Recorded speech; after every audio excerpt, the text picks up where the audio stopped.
Are we live? Yes, we are. It's week 27 on GMTV.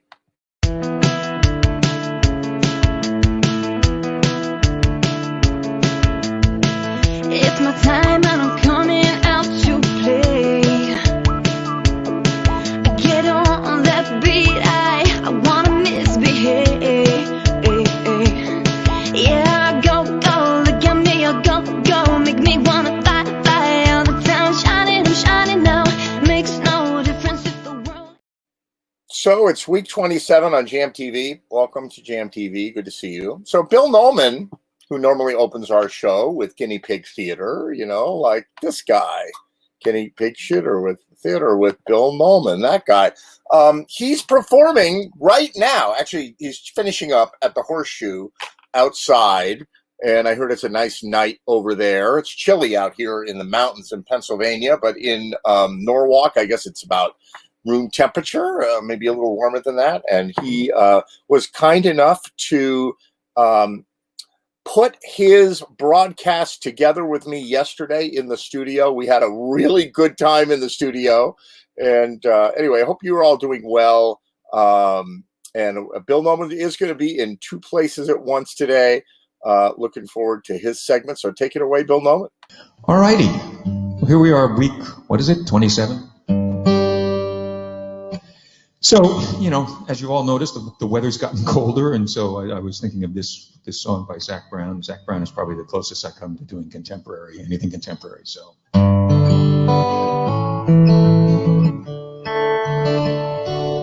She'd trade Colorado if he'd take her with him. Closes the door before the winter lets the cold in. And wonders if her love is strong enough to make him stay. She's answered by the taillights shining through the window pane. He said, I want to see you again, but I'm stuck in cold weather. Maybe tomorrow will be better. Can I call you then? She said that you're a rambling man. You ain't ever gonna change. You got that gypsy soul to blame, and you was born for leaving. At a truck stop diner just outside of Lincoln, that's in Nebraska. The night is black as the coffee he was drinking. And in the waitress eyes he sees that same old light shining. He thinks of Colorado and the girl he left behind. He said, I want to see you again, but I'm stuck in colder weather. Maybe tomorrow will be better. Can I call you then?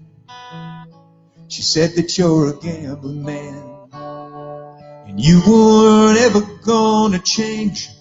You got a gypsy soul to blame, and you was born for leaving.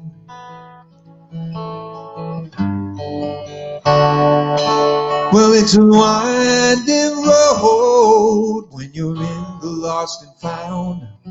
You're a lover, I'm a runner, and we go round and round. And I love you, but I leave you. I don't want you, but I need you. You know it's you calls me back here, baby. When I close my eyes, you know I see you. No matter where I am, I can smell your perfume through these whispering pines. I'm with your ghost again. Can't wait too long. He said, I wanna see you again, but I'm stuck in colder weather. Maybe tomorrow will be better. Can I call you then? She said that you're a rambling man. You ain't ever gonna change. You got a gypsy soul to blame, and you was born for leaving.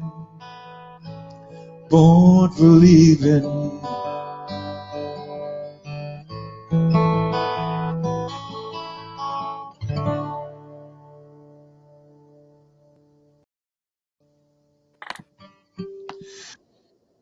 That's great. That's a great tune. What's the story with that song? I don't, how I got onto it. I just heard it once, and I really liked it a lot. I like those kind of travel-loggy Western songs where, I have a bunch of them that are sort of, like that. And it's great chorus. I really pooched the ending of it, but, like that's showbiz, kids. That means it's live. Or is it? It's all good. Or is it? Or is it? All right, what else you got for us? Other songs. Yeah, go for it. Okay, and here we are, a little song by Robert Zimmerman of Hibbing, Minnesota. If you're traveling down the North Country Fair, where the winds hit heavy on the borderline, remember me to one who lives there. She once was a true love of mine. Well, if you go where the snowflakes storm, where the rivers freeze and the summer ends, please see for me, she's got a coat so warm to keep her from that howling wind. Please see for me that her hair hangs long, that it rolls and floats all down her breast. Please see for me that her hair's hanging long. That's the way I remember her best. Well, I'm wondering, does she remember me at all? Many times, I've often prayed in the darkness of my night, and in the brightness of my day. So if you're traveling down the North Country Fair, and the winds hit heavy on the borderline, remember me to one who lives there. She once was a true love of mine. She once was a true love of mine.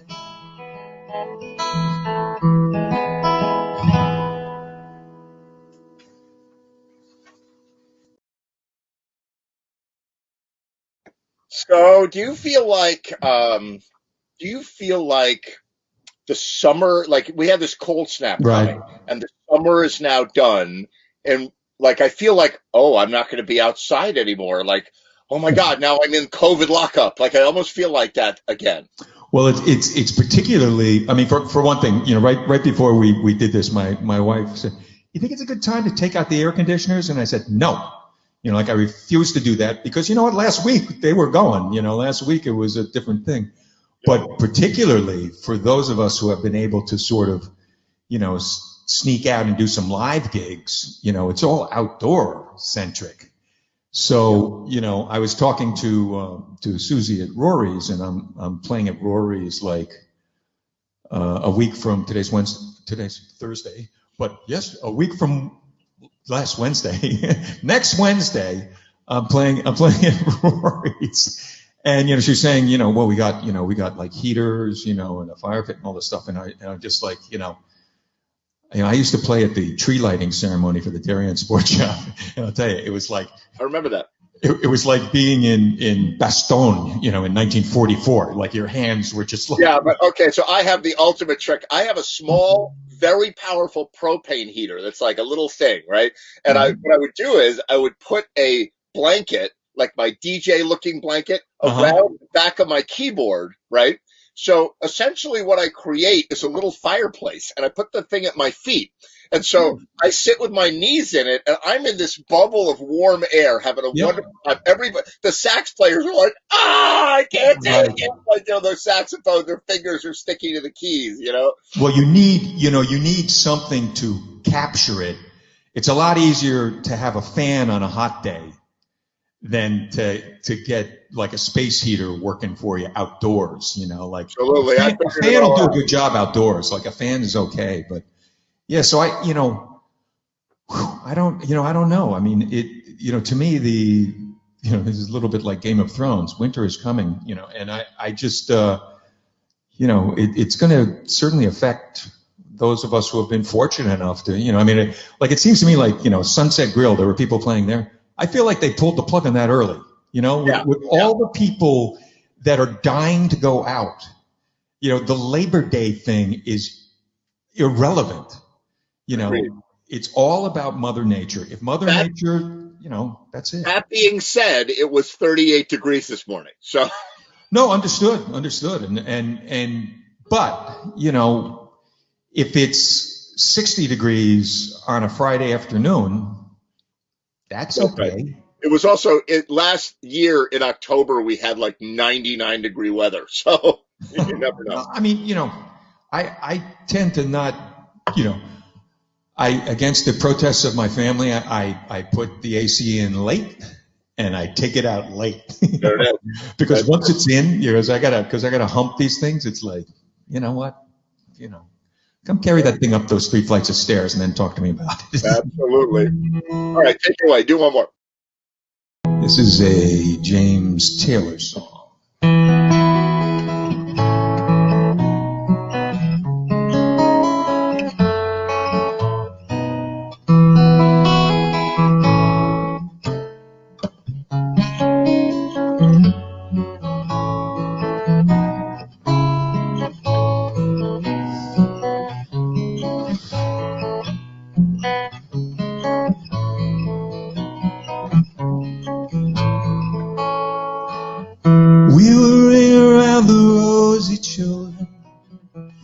Circles around the sun.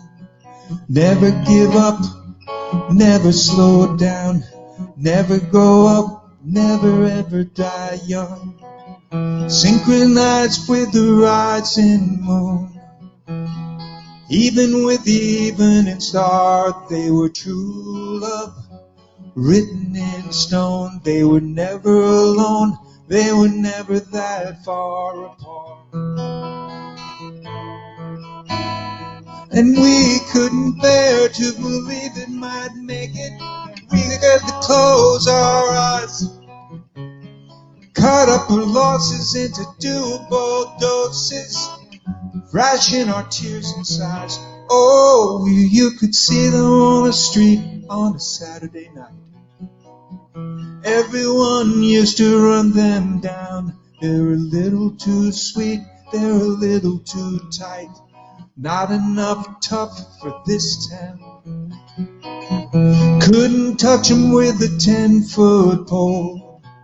No, it didn't seem to rattle at all. They were glued together, body and soul. That much more with their backs up against the wall.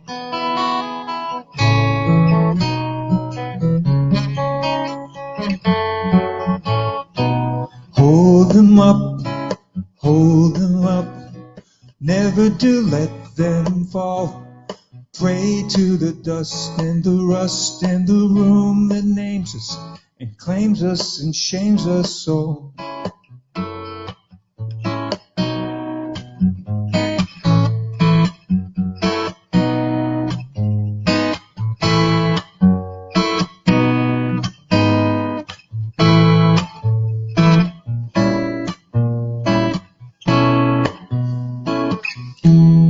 Guess it had to happen soon. Wasn't nothing could hold them down. They would rise among us like a big balloon. Take the sky, forsake the ground. Oh yes, their hearts were broken. Yeah, the dreams run dry, but our golden ones sail on to another dream beneath another sky. Let all their hearts be broken. Let other dreams run dry, but our golden ones sail on to another land beneath another sky.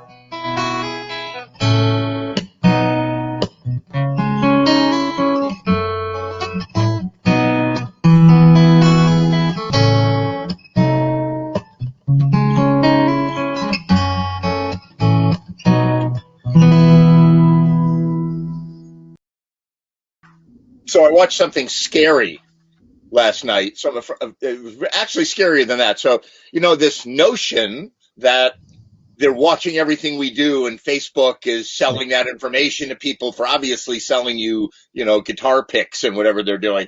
But that they get a little crazy. Like, you say, God, I wish I could find that red cable. Like, boop, oh, you could buy that red cable, And, it's a little scary how much they know. So a friend of mine posted that she'd seen a documentary on Netflix that just came out called The Social Dilemma about this subject. And they interview former head of product, the guy who invented the like button, and serious players in this building of this infrastructure over the years. And they, at one point in the documentary, spoiler alert, they say to each of them, so it does all these amazing, wonderful things and it sells you products, whatever. What's the problem with it all? And they all clam up. They all go, I'm about to ruin my career and the world. And they're all like, we are doomed. We are absolutely doomed. And these are serious people who developed this industry. Very interesting documentary, not perfect, worth seeing. The dilemma, the social dilemma, it's called. And the weird thing is, my friend posted, you ought to see this. And I wrote, oh, I'm going to go watch that. I turned on Netflix and there it was. Wow. I think I've heard of it actually, Very good.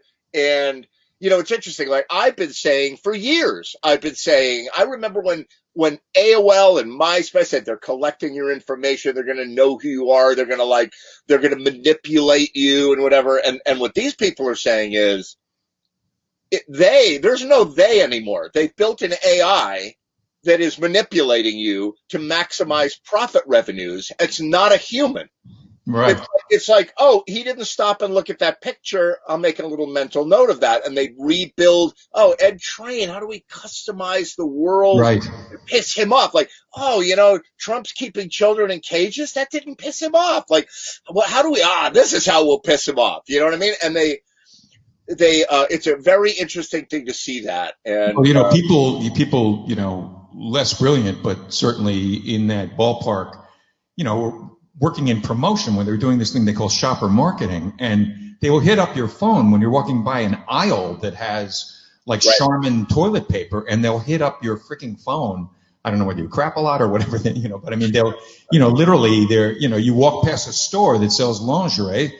They know how much you love lingerie, and, suddenly you get ting, and it's like, I wasn't sure where you were going with the horror story because there's so many freaking horror stories right now, but 2 nights ago, I guess, it wasn't last night, it was 2 nights ago, I was just watching, essentially the weather report, So it started in California and other places west where the fires are raging, and it's just unbelievable, 2.2 million acres, and it's not the leaves and the twigs on the ground, but all that's going on.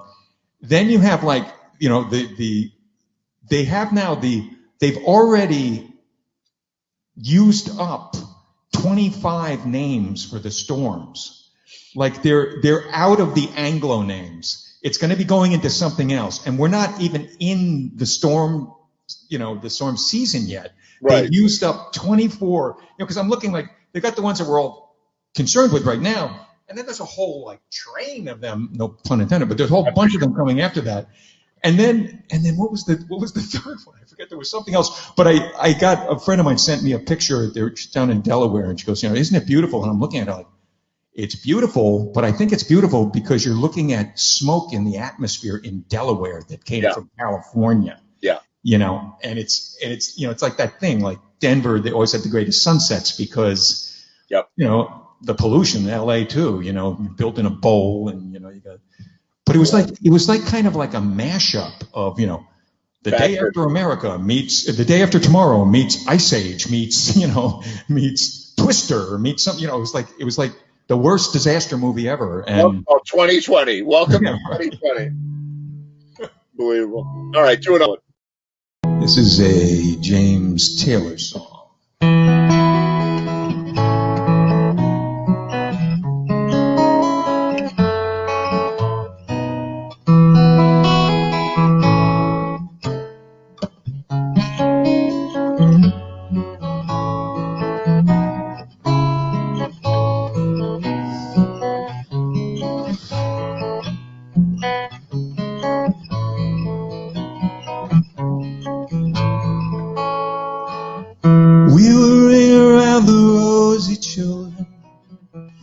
Circles around the sun.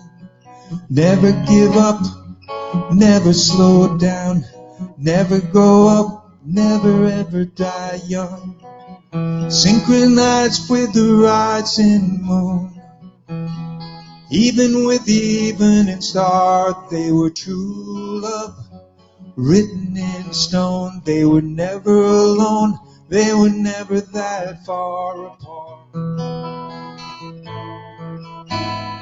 And we couldn't bear to believe it might make it. We had to close our eyes, cut up our losses into doable doses, ration our tears and sighs. Oh, you could see them on the street on a Saturday night. Everyone used to run them down. They're a little too sweet, they're a little too tight. Not enough tough for this town. Couldn't touch 'em with a 10-foot pole. No, it didn't seem to rattle at all. They were glued together, body and soul. That much more with their backs up against the wall.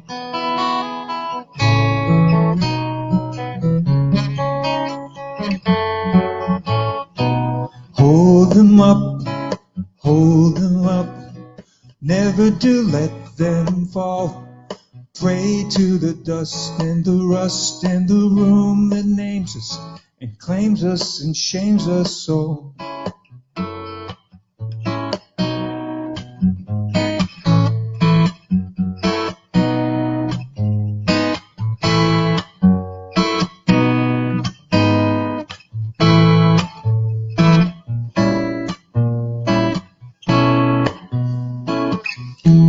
I guess it had to happen soon.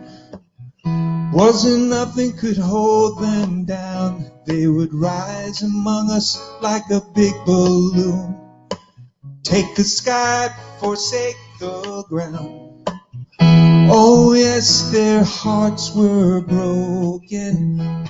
Yeah, the dreams run dry, but our golden ones sail on to another dream beneath another sky. Let all their hearts be broken. Let other dreams run dry, but our golden ones sail on to another land beneath another sky.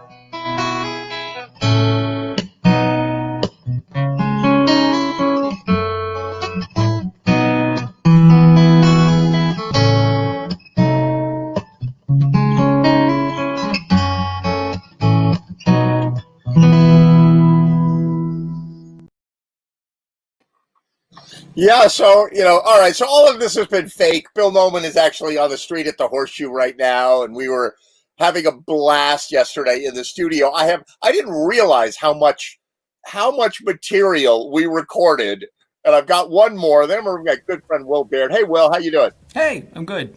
I'm gonna do one more of Bill Noman. Like I'm looking down the list here. I've got another like 40 minutes of Bill Noman. We were in the studio yesterday afternoon trying to create this fake broadcast because he got a show tonight over at Horseshoe, and I'm halfway through it, so I'm gonna play one more because it's really fun to watch Bill Noman choke. Because he never does on the air, and he never does at the jam. But we were in the studio, and for some reason, I don't know. I'll show you what it is, and then I'll come back and we'll do some music. I'll be watching. I just need a. All right, we can do it again right now. Yeah. All right, take three.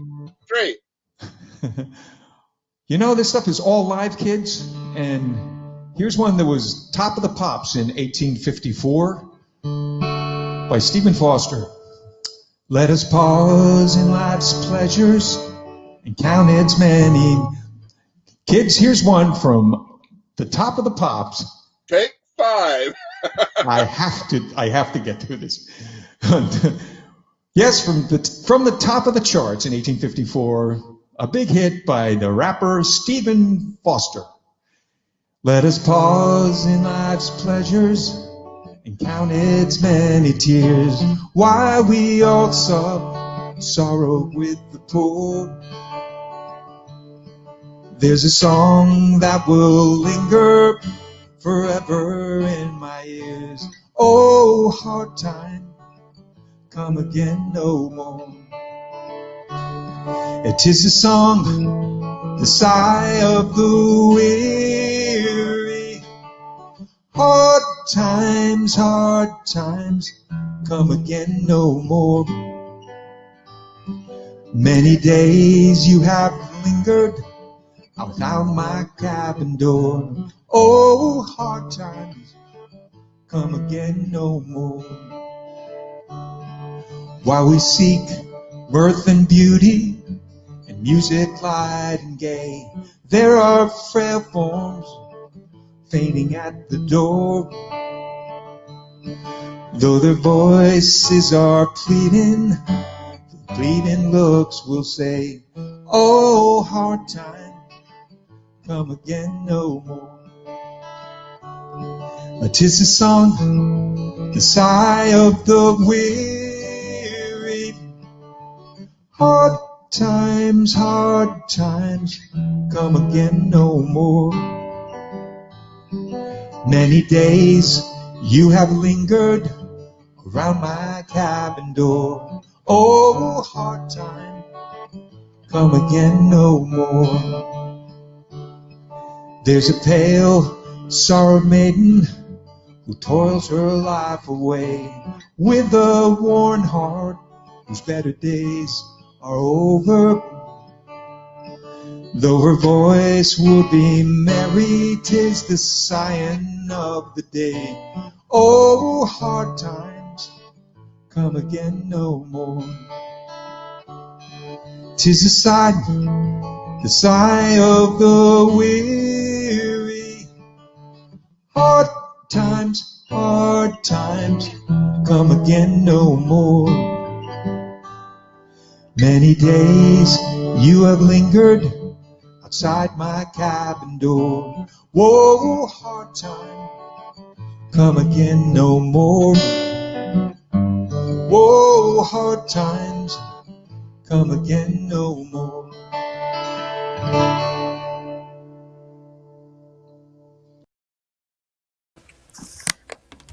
There it is, Bill Noman. So, Thanks, Bill Noman. how awesome is that?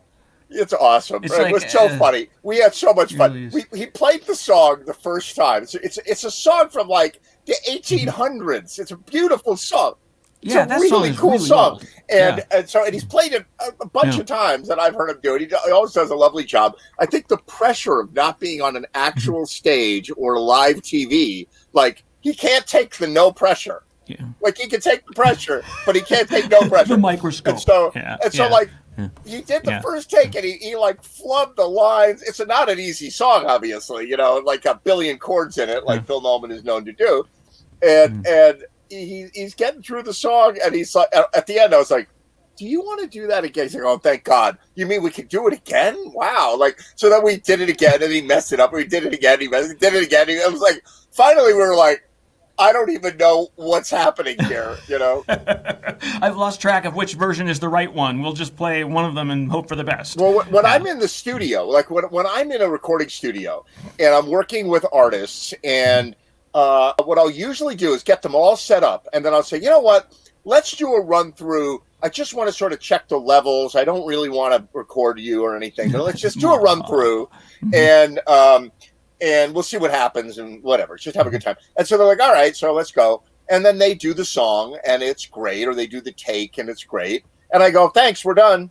And they're like, what do you mean we're done? And I go, because if I told you we were recording, that would be like the end of it all, you know? And that works well. So with Bill Noman, it's like, this is it. You're on the stage. You've got these people here drinking alcohol, or you've got these people sitting at home watching Jam TV. Yeah. This is it. He rises to the occasion and just makes it happen, you know? Yeah. So how have you been doing? All setting. I'm doing okay. I'm doing all right. I'm, everyone's experiencing COVID weirdness. You know, I experienced Boston. I'm realizing the closer you get to metropolitan areas, the weirder the experience is going to be. So I was in Boston, Cambridge is like, whatever, it's outside of Boston. Right. And they want you to shop. So all the stores have these signs that say, we're open, coming in, we're live, open. And then the doors are barricaded. They have like right at the airport, those kinds of things. And you come in and someone comes up to you with a thermometer, right? Which, why did they design these things like a gun? I mean, why did they do that? Why didn't they call it a smiley face or something? This, right? I mean, it's like, and funny. then they say, what do you want to buy?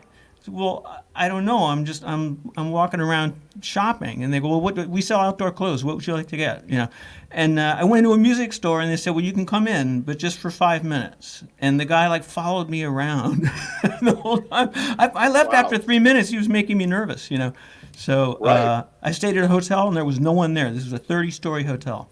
I didn't see anybody there. I ran for my life after this. The second night, I was like, I gotta get out of here. And the whole reason I did it was because I left my apartment going, I gotta get out of here. Yeah, right. God, I'm telling you.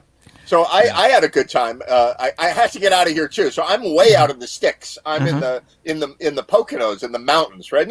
This isn't the Rocky Mountains, but it's like I'm at 1,500 feet from sea level, And so I was all right. So I've got how many guitars do you own? Let's start that way. I have, don't tell my sister, but I have 3. 3, okay. You have none. Basically, 3 is none. Because most people are like, I have 38 guitars. Exactly. They're lining the walls, and whatever. Right. And so I've got way too many keyboards, and I'm a Hammond organ player. So I have my real RT3 gigantic organ. I've got my my smaller actual Hammond that I have. I have an M3 in a friend of mine's garage. I've got I've got two. I've lived small, but I've got keyboards all over small, but I play big. I've got my DX7. I've got my Mirage sampler from 1984. I've got, I've got all this stuff. But I was online, and Facebook, they're like, they got your pulse. They are watching, and they've got your pulse. And they were like, there's one thing Ed Train does not have, and there's somebody selling it on Facebook Marketplace. So I'm like, all right, I'll click on this thing and take a look. So I got this, right? Oh, you were playing that were you playing that in the gig that you just posted this week? No. Where you're standing against the tree in the background? This has not seen the light of day yet, right? So this is a Yamaha Reface YC, which stands for Yamaha Combo Organ. And I have a 1970 Yamaha YC, which is a YC30, which is a combo organ, extremely cheesy, kind of like a Farfisa, kind of like, that kind of thing. So what Yamaha did was they were like, millennials don't want big keyboards because they move around a lot. They take Ubers. They don't own cars. They don't want to be they don't own a van, and they don't, whatever. They want to be able to go to a gig and not even bring an amp. They want to just show up and play at the coffee house. And this thing has a subwoofer in it, and little tiny speakers, and it sounds it's easily as loud as your acoustic guitar. Like if we were to jam live, I could play this and you could play that with no amp, and it's this little teeny tiny thing. I mean, you can't even tell how small it is, right? Yeah. It's got drawbars, Yeah. you know, it's got all the little things that you would want of like, and it's got a Hammond organ, a Farfisa, a Vox, and it's like, it's the ultimate little organ. It's got your entire friend's garage in Right. that. So anyway, Yeah. so I drove 3 hours round trip to pick this thing up because this girl was selling it for $200. They go for like $400 or $500 new. Yeah. And so I ran down and I'm like, I don't need this thing. Like, I don't need to take it to rehearsals. I don't need to go. I'm not jamming with anybody. I'm not seeing anybody. I have played this in the last 2 days, like 6 hours. Yeah, then it was worth the drive. I Yeah, sat, that's how you sit know. with it on my lap. I go Yeah. outside. I sit on the stoop, and I'm rocking out on this little organ. It's Yeah, like that's- it's the best thing ever. That was worth every mile you drove was worth it. Absolutely. you know? So you will That's be how seeing seeing my weirdo little Yamaha YC organ. the Yamaha YC. We'll have to remember that. Yeah, the It's Yamaha really YC. good. And of course, they got the finger on the pulse, right? They Yeah, make one yeah. that does Rhodes electric piano, Wurlitzer, Hohner clavinet. Yeah. It looks just like that, Hmm. you know. And they make one that's a synthesizer, and they make a DX7. I don't know if you know what that is, like from the '80s. I've heard of it, but yeah. So Uh-huh. I actually have the real DX7, which was $2,200 in 1983, That would be like an expensive Martin now. like yeah. a car. Yeah. You know what I mean? And like $5,000 now, Yeah. and Yeah. I still have it. Of course, I don't play it, you know, but now I have Right. that, and I play Yeah. that. Yeah. Yeah. But oh, wait a minute, you got a purple background. It is purple. Yeah, actually, it is purple tonight. Yeah. You know, you outdo me on the backgrounds. Every I don't know. Yours are time. pretty cool. I mean, it's not, see, I'm scared to experiment now because I take so much time putting it together that it's like, just put it together and leave it for a week. Don't touch it, you know, because otherwise you spend like hours going, oh, now this is at an angle and this one and it's in the wrong shade and it's, you know. But one of the coolest videos I did was one on my own Facebook page that was just a silhouette that was like totally black silhouette. I think I did it once on the show here, but this was like totally black except for, you know, Very and it cool. had the most hits because I think people went, what the hell is that? You know, it started out with like nothing on screen, and then Right. came on Stark screen. lighting It and was all like- that. It was what, you know, one of the. Well, the I've gone WTF. purple because you're going purple. I've gone Hey, purple. all right, also. we're a team. Got my purple lights happening, and Well, I will confess I was a marketer once, and I was even a database marketer. So I confess that I was at the beginning of the revolution and got the hell out before, you know, we got arrested. Or, now you're an influencer. So that's right. Now I'm an influencer. you've influenced me. Yes, yes, So what are you going to do for us? Do So two I or am three gonna- songs tonight. I am going to do 3 songs. Okay. That's great. I'd love to. I'm going to do the first song I ever did on Jam TV. Okay. This was back when the dinosaurs ruled the ages. How many? We're in week 27? We're in week 27, so that was a 27. while back. Yeah, yeah. So, my All favorite right. happy tune. Take it away.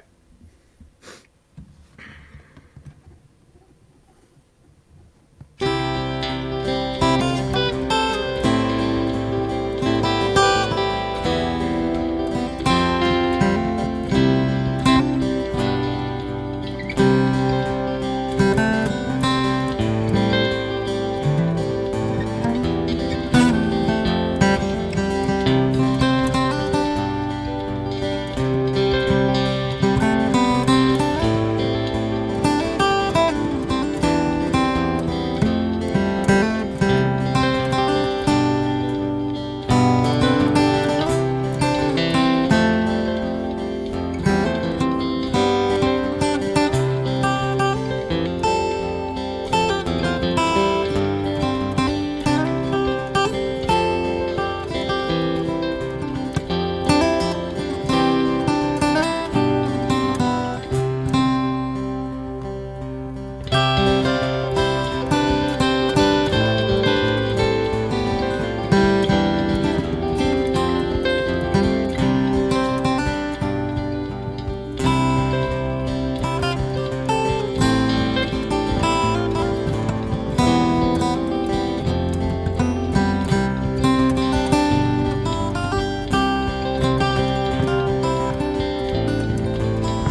Nice.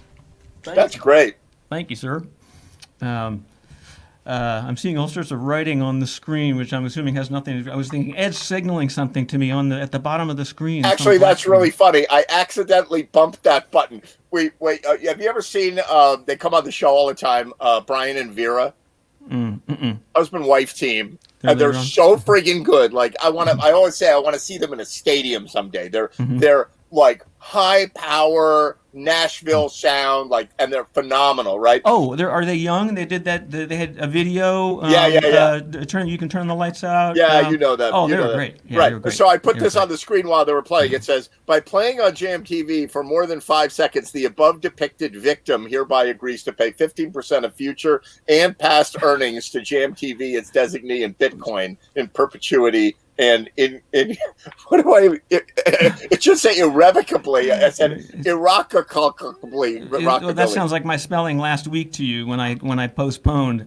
It's like, I'm sorry, but I'm on Vicodin and I can't do it. I was when Ed mentioned people on root canals, I was one of the victims. So you're all right now. You obviously doing okay. I'm good now. Yeah, but I was, I should have eaten dinner because I'm like, I told this story on the show last week. And that is that I was at the Cobb's Mill Inn doing my jam, and we were still downstairs at the Cobb's Mill Inn, which was like a whole different time. There was a waterfall, it was an elegant bar and all that.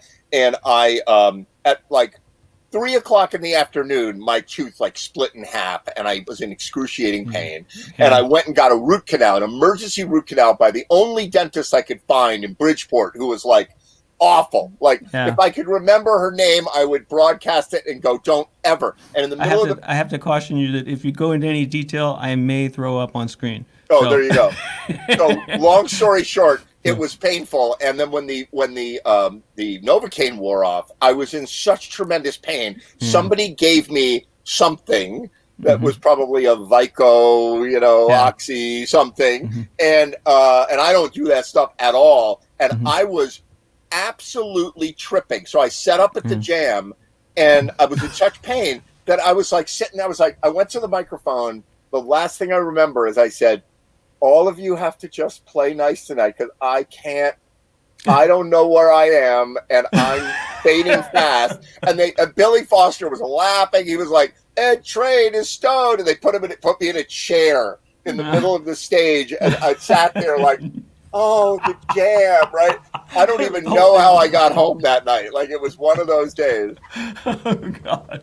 And it was all over a tooth, And then she actually said, oops, in the middle of my dental procedure. Man, she was doing a root canal, and she went, ooh, oops. And I went, oops? What do you mean, oops? Yeah. They said, well, we can give you one of two different things for the pain. We could give you Vicodin, or we could give you Tylenol with codeine. And I said, well, Vicodin makes me kind of grumpy and sort of, down, and codeine makes me kind of like feel a little too good, and they went, good. Vicodin, grumpy, constipated old man. I like that. Let's give him Vicodin.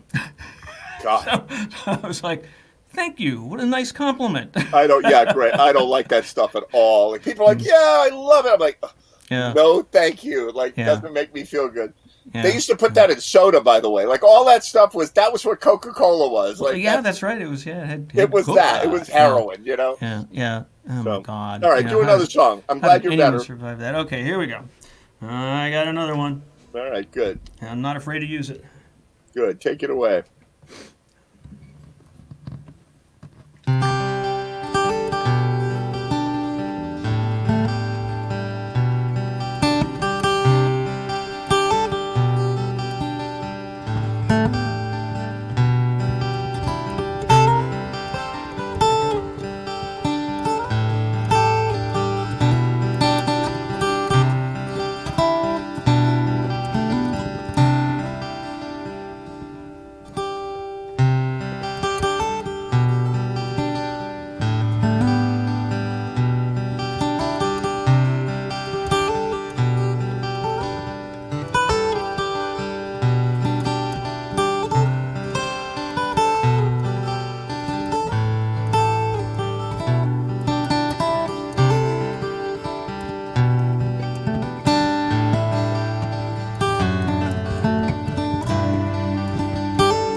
That's so great. I love what you're doing these days. I really love the acoustic Thanks, music. Ed. I get a lot of positive feedback from people that say, "Who is that guy? He's so good." I'm like, you know that guy. You saw him sort of float in and out of the jam over the years. I really appreciate you telling me that, and the people who are telling you that, because it keeps me going. This is such a tough time for everybody, and it's like in this show, I have friends who listen to this show in the background all week. Just because this is kind of, it's like uplifting, and at the same time, it's like, hey, we are where we are, We're here. We're not anywhere, but we're all here in this exactly. cyberspace thing. And I saw this crazy thing the other day. Of course, there's this documentary on Netflix right now called The Social Dilemma. And it's about, they interview all of the people that actually built Facebook and Twitter, and they're on screen and being interviewed. And they ask them, what's going on? What's the problem with social media and all? And they were all like, they look like they're about to have a stroke when they ask that question. They're like, don't get me wrong. It's amazing. It does wonderful things. It brings people together.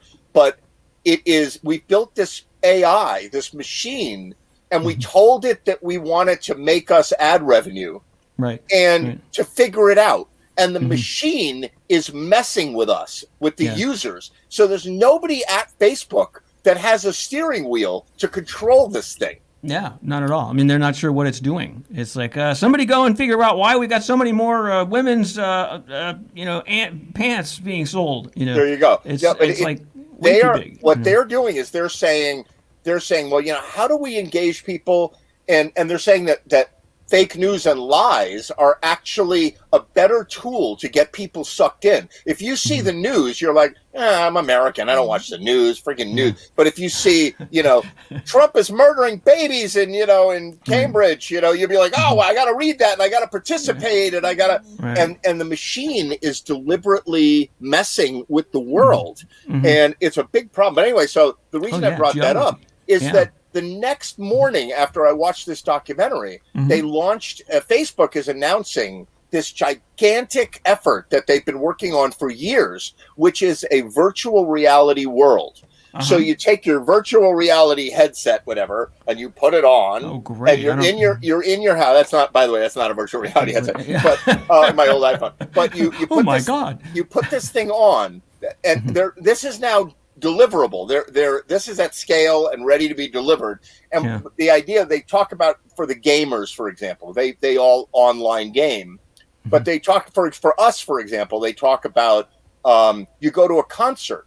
Well, you won't go to YouTube and live stream the concert. What you'll do is you'll put your virtual reality headset on, and then I'll say to you, hey, are you going to the Elvis Costello show on Thursday night? And you'll be like, well, no, I'm not. I say, well, you should buy a ticket. It's only $5, whatever. And then you and we and all of our Jam TV people, we all go. We put our virtual reality headsets on, and we go into the theater where the show is going to happen, and we meet in the lobby. So there's an avatar that looks like you, and there's an avatar that looks like me.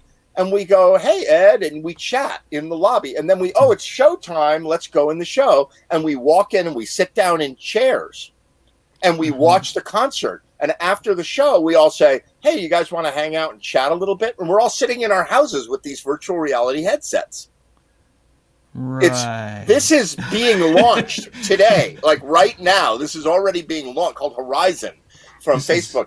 And I think that's where the future of all this. So like we're logging into Facebook and we're having this Jam TV experience. Right. They're gunning for that. They're like, we want people immersed in this virtual Facebook world for the future. And all I want to do is go take a walk in the woods and not come back. Yeah. I just realized why Facebook keeps serving your videos up after every one of mine when I'm watching them. It's because it's figured out that I watch your videos. There you go. So it's like, I mean, it seems obvious, but still, I'm always like, there's that again. It's like, they know. By the way, I used to be in marketing, and I got out of it because there was so much stuff that was like evil that really worked. Like the more evil it was, the more effective it was. And I kind of went, I'm either going to go to jail or go to hell. And but I can actually say that I invented the Sports Illustrated sneaker phone. You have to be of a certain age to actually remember that thing. The sneaker phone. The sneaker phone. I was the one who said, "Hey, this would be a great idea." So 275,000 of them were shipped Wow. across America as free with your subscription to Sports Illustrated. That's Yeah. crazy. Yeah, not long after that, I bailed out when I won this huge. I didn't win. I don't want to talk too much, but if you're a kid and you're thinking of going into marketing, like, go into the ministry or something. I mean, That's just, it. The computer's doing the AI is doing the marketing now. Yeah, you it doesn't don't need to go you're not study needed. that. Yeah, Right. yeah. Become a lawyer. There it is. Become a lawyer. Then you can sue Exactly. the computers, and wait a minute, it's Exactly. not going to work. Yeah. All right, play another song. That you All can right. do. Okay, this is the other one I did the first night I sang for you. All right, great. Yeah.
Very nice. Thank you, sir.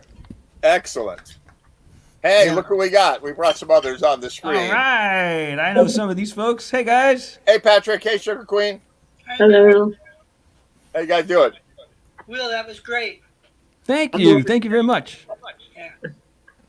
That was really great, Will. Really, really super what you got going there. I want a photo. Every time you show up on the air with a beautiful background and all that, I want to see a photo of all the cables and the mess that you have in front of you to make that happen. I could do that somehow now, I think. It would have to be a panoramic photo because it's a panoramic mess. Right, So, exactly. it's like You have no idea. I have a student that I've said this before on the show. I have a student who originally, when I moved to this place, he said to me, on Zoom, he immediately, first thing he said was, "Are you in your bathroom?" He said, "Are you in the bathroom?" I said, "Am I in the bathroom?" And he's like, "Yeah, you got like a tile behind you." And I'm like, "I'm in my kitchen." And he's like, "You look like you're in the bathroom on the toilet." I'm like, "All right, that's it." So here's the stripe. Yeah. There's the stripe, right? Yeah. So then the next time I saw him, I had some fancy recording studio behind me, and he's like, "Oh, now you're in the studio," and I'm like, "Yeah." That's and he's right, like, kid. then he's like, "Oh, Mr. Train has an amazing recording studio." I'm like, "Yeah, okay, kid." I'm in the And shadow then of the I showed him. I was like, "Look, it's fake," and he's like, "Wait, so you have a picture of your studio?" I go, "Yeah, that's right. I took a picture of my own studio, and it's behind me." I'll have it. I have a video you could use to humiliate me if you want, which is I used a green screen. This was like 3 years ago when they were really hard to use, and I used it to create a floating head. So it was me. Hey, hey, hey, hey, Will Baird here. Here to tell you about such and such. It was the most ridiculous looking thing you've ever seen. All right, you got to put that behind you next time, or I'll do it. Yeah. I don't know. I'll get creative in some bad ways. I could get myself into trouble, Super I mean, remember me. I'm the most politically inappropriate guest you have. I always say something every show that's going to offend someone. Right. Well, so far I haven't noticed any of that. I'm sure. That's right. Well, that was only because you cut me off at the right times. It's like, no, we're not going to go there, Will. Well, good to see you, Will. Really good to see you. Same here. Hang Thank out you so for a much minute. for having me. Sure, I'd So, love to. I will do. I'm going to get a seat and hang. So Sugar Queen, how you doing? Hi, I'm doing pretty good today. All right. So where are you now? Mississippi still. Oh, I thought you drove to Connecticut or something. Oh, I was visiting Connecticut. Oh, you I were went visiting. back. Yeah.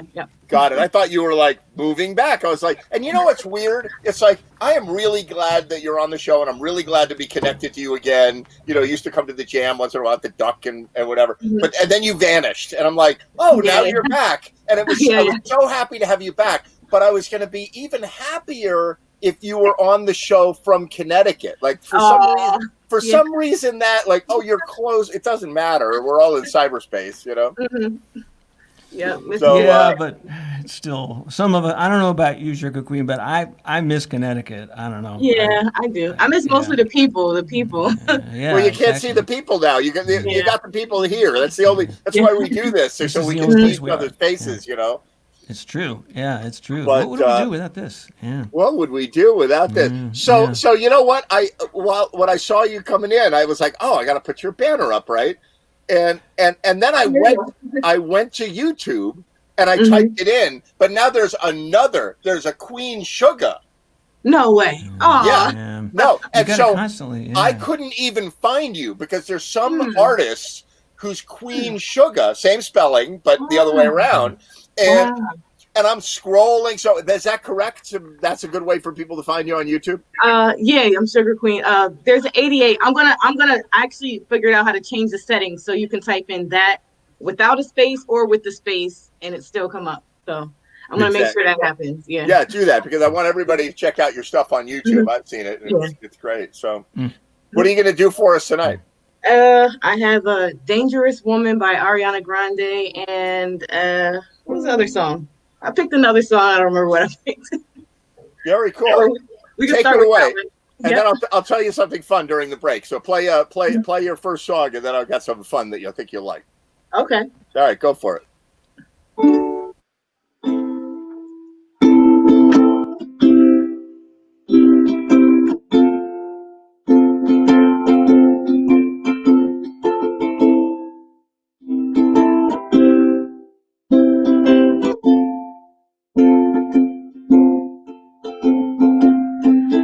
nothing to prove it. I'm bulletproof and know what I'm doing. The way we move it, like introducing us to a new thing. I wanna save it for later.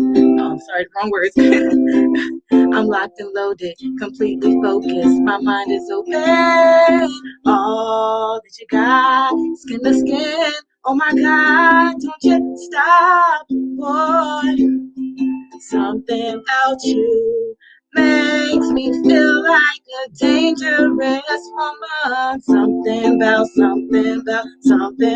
you makes me wanna do things that I shouldn't. Something about.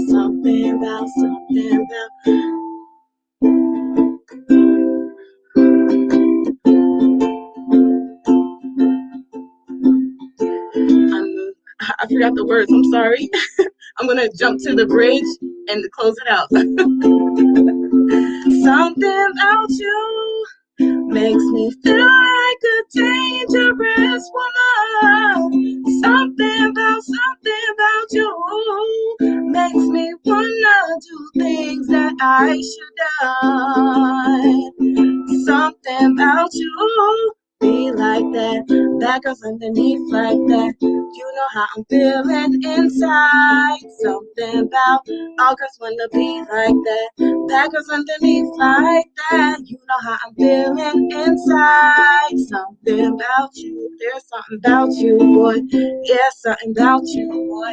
Yeah, something about you, boy. Something about, yeah, something about you, boy. Yeah, something about you, boy. Yeah, something about you, boy. Something about you. That was Dangerous Woman by Ariana Grande. Oh, Can't here we hear go. me. You, one of these days I'll get it right, you know. So you forgot her words. Is that it? I sang the second verse as the first verse. So when I got to the second verse, I was like, no, I already sang that. It happens. And I was playing along with you during that, right? I was like, oh yeah. Yeah, I do that a lot. So check this out. I envy people with ukuleles, right? Because keyboard players are like, I got a piano. It's 900 pounds, right? So I bought this little tiny thing. It's a Yamaha professional organ that sounds like a Hammond, a Vox, a Farfisa, and a Yamaha combo organ. And it's like the little professional package with speakers and a subwoofer in it. And it's battery operated, and it sounds amazing. Got a Leslie speaker in it. It's like amazing. So I've been re-energized. So when we start jamming again together, we're gonna go to the campfire, and I'm gonna bring this. And I'm all for it. Yeah, that's the whole thing. It's so fun. So it's one of the things David Crosby said is when you buy a guitar, buy the absolute best guitar your money can buy because you'll play much more. Whatever it is, I was inspired because I haven't been playing with the pandemic. You know, I don't play on the show. I'm not like a singer-songwriter keyboard player like Steve Avitable. It's like, let me play you a show tune, singing and dancing and whatever. And I'm like a side man. I'm like, you know, Pat Padula's laying it down on the drums, and you know, you got Dennis on the bass, and I like to play along with that. You know, but I'm never been like a solo player, except maybe on the accordion sometimes. But this has motivated me. Like I'm sitting outside on a stoop and I'm playing music. I'm sure people are driving by. My neighbors are like, that guy is who's the guy with the toy keyboard? COVID insanity. He has lost his mind, you know. No, they'll just go, that must be the evil twin of the guy with the Segway. You know? Exactly, right. Like we thought he was badass on the Segway. No, they did not think that. So all right, Sugar Queen, do another one for us. This is Say Goodbye by Chris Brown. I'm doing it because I got a toxic ex that won't leave me alone. I know that feeling. And you're laughing, but I know it's no fun. You know? Yeah, it's not.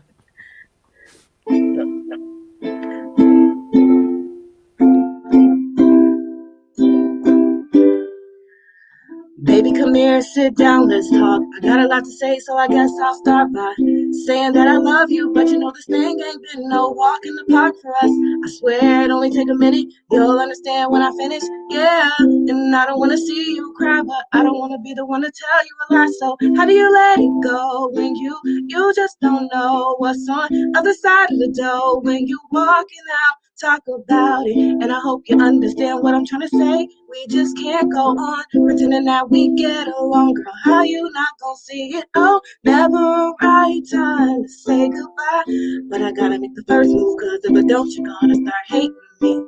Cause I really don't feel the way I once felt about you. Boy, it's not you, it's me. I kinda gotta figure out what I need.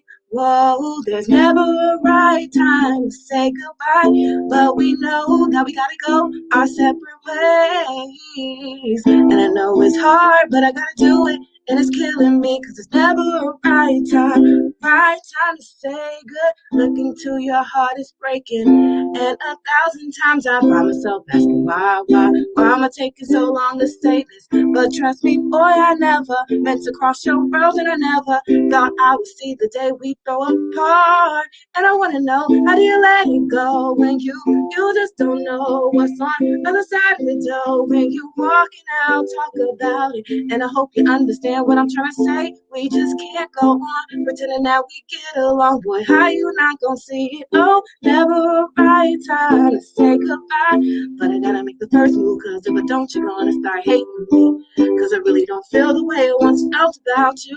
Boy, it's not you, it's me. I kinda gotta figure out what I need. Whoa, there's never a right time to say goodbye, but we know that we gotta go our separate ways. And I know it's hard, but I gotta do it, and it's killing me, cause it's never a right time to say goodbye.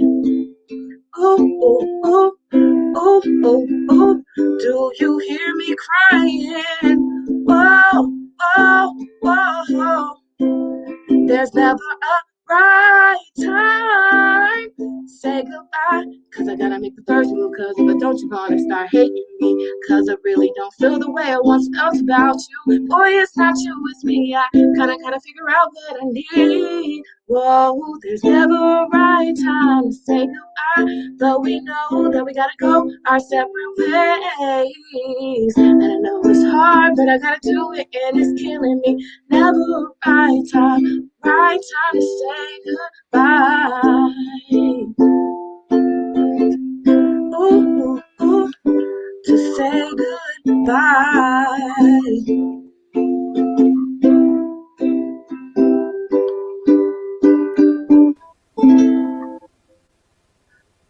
Fantastic. Thanks a lot. Really great. Super good. I love what you do. I love the spirit that you bring to your music. It's really fun. Thanks so much. What is your explain your shirt to me? I just saw it in the store. I liked it. Queens. It's just great. something we say to empower each other. We call each other queens, so we can feel like royalty. Yeah. That's right. Oh, Yeah. so that's not Freddie Mercury. No, and, that's not like it. I thought maybe there was some clever a thing you know. That was just a women's thing. We're calling each other queens a lot these days. Yeah, right. No, that I know. I was looking to try to make out the faces. I'm like, yeah. Is that like they're like picking all the people that have a Queen, Queen Latifah and Freddie Mercury with Queen, and Mm-hmm. I'm going to do that shirt, Okay, that's a good one. That'll sell. My goodness. Oh, look what we got. We got Randy Stone joining us. Here he is. Randy. Hey everyone, how's everybody? How you doing, Randy? I'm good, man. Do you have another one for us, Sugar Queen? Sure. I could play my original again. They seem to like that one. Do that. I like that one a lot. Take it away. We're going to stay with you on the screen too. All right.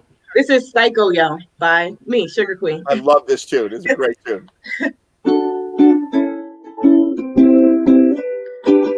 I wrote this song about this guy that I met. He wasn't really psycho, but that night that I wrote this song, I was like, this motherfucker is psycho. And then I got a pen and paper, and this song happened.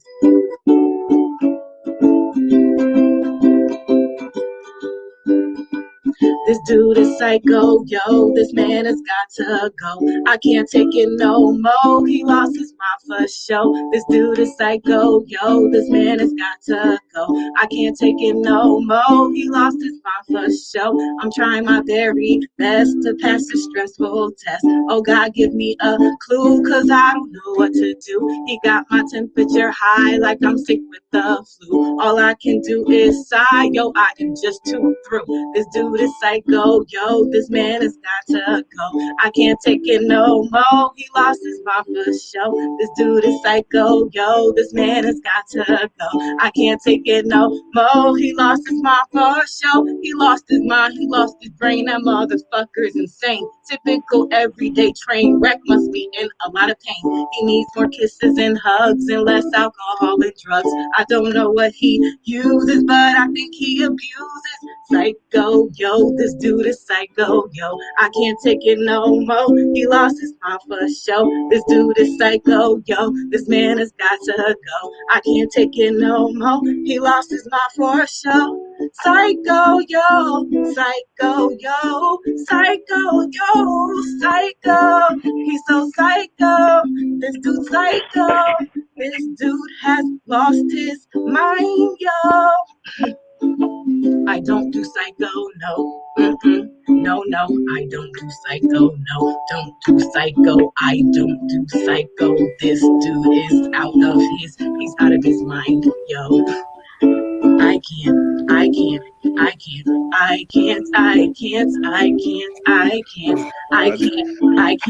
Hashtag I can't. And that's the end of my rant. That's Right. great. Love it. That's fucking brilliant. Brilliant. It's brilliant. For the first Hey, I time, wanna I'm thank cracking you. up. Like, I want to thank you for two could things. you First of all, writing a song about me, and second of all, putting the name Joe instead of my name. Thank you. That was Exactly. could you just share with us maybe one or two things that this dude did to inspire the song? Yeah, what were those things? There, Yeah. there was that time he tried to buy me drinks for my birthday, and he was like, "Put it on my tab." The bartender was like, "Yeah, we don't do that here." He tried to buy me a drink and leave. He was like, "I'll pay for it next time." They were like, "No." Yeah, We don't have like that cash scene in here. Goodfellas. Yeah. Right. And I appreciate that you had a train reference in there. I always notice Yeah, the train nice, reference. Yeah, The train wreck, yeah. The train wreck. I always wanted to start a record company called Train Records, spelled WRECK, Train Records. You know. And someday I don't even know what a record company does anymore. Like there aren't That's right, records yeah, anymore. Yeah. All my students are like, I'm like, do you own music? They're like, what do you mean own music? I'm like, well, do you have any albums or cassettes or 8-tracks or CDs? And they're looking at me like, what Sorry, are you Grandpa. talking about? And I'm like, yeah, well, we used to have to actually go to the record store and buy a thing. You know, Yeah. we're like, this thing will, if you put it in a machine, it'll spin around and play music for you. And we you used know? to have a buggy, and we had a whip for the buggy, and we would whip the horse in the buggy. Yeah, right. Yeah. Right. And then we would take this 8-track tape and stick it in the horse. Never mind. I was Oh about my to say God. that. You and knew I it was would- going to go It would somewhere. get all tangled. Yeah. It was a mess. Oh, for God's sake. Yeah, it just. Yeah, sorry. I I knew know, I was. I I- warned you. I warned you. I even say to them, do you download? Do you like pay $1 and download music? And they're like, pay $1? Like, Yeah. I have Spotify. I get 6 Yeah. million songs. I don't need your $1. Own it. Why would you want to own it? You know, they don't even want to own a car. You know, they're like the millennials. They're like, no, Just rent everything. Rent your Rent car, everything. rent No, music. it makes sense. Yeah. It's like Go a video kills online. you. You say, I want groceries. It's like you snap your finger and they get delivered. And I want Grubhub. I want my McDonald's French fries from Grubhub. You know, like you don't even have to do anything. You know? I want my lost innocence. Yeah. Grubhub. But Yeah. yeah, you can get that. Believe me, depending on your jurisdiction, you can the definitely police get that. department. Back to that song. While I love the opener, really the close is what kills me. That's Yes, just I that's can't, I true. can't, I I have to can't, say. I can't. Like we've all been there. Like I can't fucking deal. I can't. Yep. Yeah, it's really true. I have had everybody, I think everybody, raise your hand if you've had a psycho in your life at some point. Oh yeah. Like, how come, or wait, raise your hand if you've been somebody's psycho. Oh no! Oh, yeah. Because everybody's like, no, not me. No, no. Yeah, I'll just, What? How could you argue? How could you argue with such perfection? yeah. Yes. It's like, I'll Right. just drive by her house late at night to see if she's there. Exactly. You know, It's a fine line between passion and insanity. that's right. The judge said I shouldn't drive by her house anymore, but he didn't order me or anything. Yeah. That's right. Word It's a game. free country. What do you It's a free mean? country. You don't have to answer the phone. Exactly. But I'll keep ringing, you know. No, it's so true. And when it's happening, it's like, oh God, what did I get myself into? Why did I do this thing? I knew I should have known, like I just saw it, but it's just something so attractive about a psycho. Like That's you what it want, Well, that's true. like That I is true. want whatever that craziness is. I want Right. that, you know. Yeah. Yeah. Well, it seems Why do appealing until why do psychos have to be hot? You know. Like, That's right. Exactly. Yeah. Yeah. It's the Well, competition that makes it. When you're in psycho competition, it's just mind blowing. Psycho Oh my God. I remember. competition. Think about it. I can And do you know better what than happened? that. I know Billy Foster knows this story, and I know this story because, like, Billy was like, it is the lead singer in a band that's been around for 60 years that was very accomplished and played everywhere, and everybody knows Billy Foster, right? But you become a psycho magnet. Like, if you're on the stage, like that's good to say. they wait for you. They're like, oh, that's the one I want to stalk. They're like, Yeah, that guy, you Yeah, know. really, He's yeah. the best, and you know you get that. Like, so you know, I had people come up to me at my jam all the time, and they'd be like, "Hi, Ed," and I'm like, "Oh God, I know that one." And they're like, "How's your cat?" And I'm like, "Oh God!" Like they have a book with all the things about everything. Oh, that shrimp dinner you had the other night was really good. I'm like, "Oh God, I should never have posted The that." creeps. How's your segue? Right. When I was 22, I was in this band in Boston called True Blue, and we had this girl who got into the band who we nicknamed Lisa the Vomiting Groupie. The reason was that Lisa was really gorgeous and she was really friendly and yeah, that's right. Everyone knew Lisa. Well, and you were really interested in her, and then you went on stage. She disappeared. You come downstairs into the basement, you know, where they always have beer in like a box with a garbage bag, you know, in ice. And Yeah. she would have drunk most of your beer and have passed out, you know. And so you'd kind of go, and she was a good person. It was a good band. So one of us would usually drive her home. And then, of course, stupidly enough, it was like a sick cat. She'd show back up again and, you know, we'd find ourselves. So that was Lisa the Vomiting Groupie. That was my first psycho. Oh yeah, I'm not going to name any names. We all know. Our When they first come psycho. through the jams at I remember. Cobb's Mill and Black Dog. We could and submit Radical guesses. Yes. Rhonda. Rhonda is the one. Rhonda is CD's Cafe. Remember CD's? I know. See, Cafe. I was like in business, and I was like, I don't have time to go out. I have an important job. Like I missed CD's thing altogether. What was well, Rhonda CD's like? CD's had some really unbelievable stuff that happened over there. This chick Rhonda, in between my marriages, come up one night, start all this talk about what she wants to do. So I say, okay. We go home, we go to her place, we start drinking, smoking, we get naked, we're on the couch. When you open the door to the house, there's the couch in the living room. In the middle of what we're doing, the door opens up and her husband walks in. Oh, good. I start to get up and look for a window to get out of the place. She grabs me, pulls me back down, and her husband says, "You're not supposed to be home. Get out of here." And I ran like, yeah, she got really bad. I ran like crazy. This chick was really crazy. The husband was a nice guy. The husband said she did it all the time. So Sugar Queen passed out. I think she No, fainted. she's I'm here. I'm back. I thought you fainted. You're like, "Miss God." oh no! God. Dropped off a package. Sugar Queens, I need an exit from Loserville here. Right? Oh my God. No, Wait, you got a package from your stalker? Like they saw you on the show? He's like, hilarious. I bought you this from Amazon. right, exactly. From who? You're psycho? No. It's from your psycho. The drone comes over and Yeah. drops the package on your lawn. You know? That's how you know. Yeah. Yeah, that's the 2020 version of driving past your house, right? That's right. You're sending it Okay.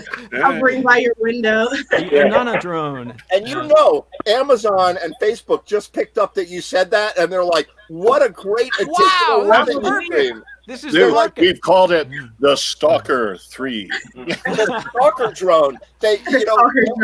Yeah, it's $2. So like when you're checking out at Amazon, they're like, "All right, so you want to send this gift, to a former lover," and they know you're sending it to a former lover, right? And they're like, "Well, do you want to pay the $2, and we'll give you a video of them receiving the gift from the drone?"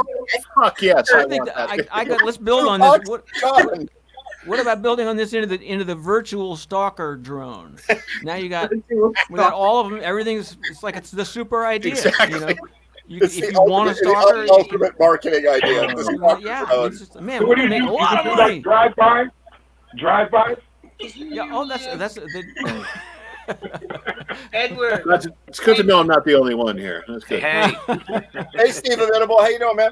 I'm good, my friend. What's going on? Hello, boys. What's We're going having on, too and much ladies? fun. So, did you ever date a psycho? Oh yes, several. You want to take a minute to think about it, or?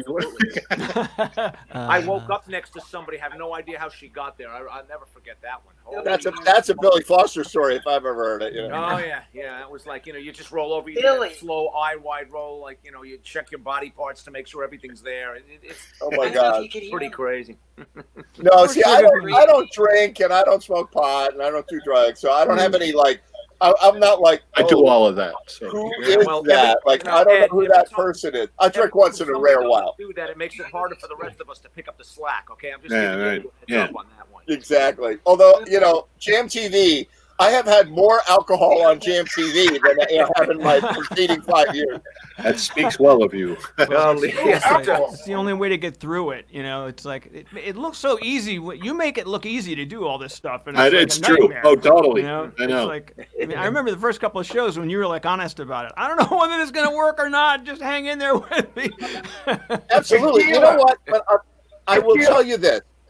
Tequila. Yeah, I'll be drinking tequila and whatever. there you go. But I will tell you this, that in the beginning of Jam TV, that was like the third week of March, and the entire world signed on to the internet, was doing videos on the internet.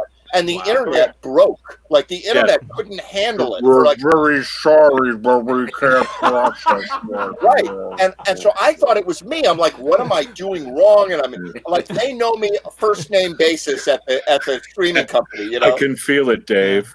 I can feel it. I can feel it. It's I'm true. scared. That's absolutely right. And so now it's a miracle, but it works and it's fun, and everybody got used to making themselves look good on camera, and everybody's got a set, the scenery behind them. And, Except the technology can ruin it all because suddenly you can right. That's right. Yeah, there you go. There you go. Then we have to Exactly. drink. Yeah, very cool. Oh, Ray, speaking of freezing, Ray Simonelli's coming on in a few minutes. Oh, The freezer. Razor the freezer. Back in the olden days, Ray was stealing his neighbor's Wi-Fi to get on, right? Remember, we had a drinking game for it. Every time had a drinking Ray game. froze, we had to take a drink. Every time Ray, That reminds me, I have to go get my tequila. I'll be right back. every 35 seconds, like Ray would be like, "Da-da-da." And then we'd be like, "Woo-hoo." like a By shots the game. end of the song, we were And like, yeah. "Oh my God!" Just too Razor wild. the freezer. He's, God bless him. He keeps it going. He's undaunted. Is our Ray? Where is he? Come on. Undaunted. He's I like coming. that. Yeah. So, Sugar Queen, do you have a record out or a CD or recording? Nothing. I have some audio recordings, but I haven't done anything with them yet. I'm working on it. All right. Just YouTubing for now. I'm going to have my people call your people because I got to get a crew of people together and we'll do a collaborative video of the Psycho 2 if you want. I'm definitely down for that. Yeah. I think that song has legs, that song Yeah. I agree. has legs. Oh, thanks a lot. Thanks. Don't did we ask me lose? because I can't. I can't. Hashtag I can't. That's the one we got to do with Randy, the Psycho song. I knew that one. I'm with it. 4 chords. That's it. 4 chords. My kind of song. Yep. Yeah, that's really funny. So, Stephen Venable, what are you going to do for us? I thought I'd do an older original song I wrote called "Insane Outsane," if you don't mind. That's Great. Going with the theme tonight, right? Yeah, that was when I was doing music therapy at the Westchester Medical Center. There's a woman there who wrote a short story called "Insane Outsane," and I just asked her. I said, "Hey, that's a great. You mind if I write a song by that?" And you know, she said, "No, go right ahead." And then launched into a 20-minute dissertation of how many royalties she should get if this song ever becomes famous. And you know, so I was sorry I did it, but I did it anyway. And she doesn't have to worry about royalties because, as my friend Bill Sinkay would say, it went 10 last week, so I don't think there's going to be any problem of royalty infringement here. Can anybody hear me yet? Well, if I can get royalties out of you, then I'm going to play this sign, which says that by there we performing go. on Jam TV for more than 5 seconds, the above depicted victim hereby agrees to pay 15% of future and past earnings. La, to la, Jam la, TV. la, la, la, la, la, la, la, la. It's the fine print. So I should That's right, play you need Nothing to- From Nothing Leaves Nothing. Then I should probably play that. That would be totally appropriate. There you go. Hey, my piano is freshly tuned by Isaac Halsey today. I'm so Wow. glad I have a freshly tuned piano. That's exciting. All right, take it away. You got it, brother.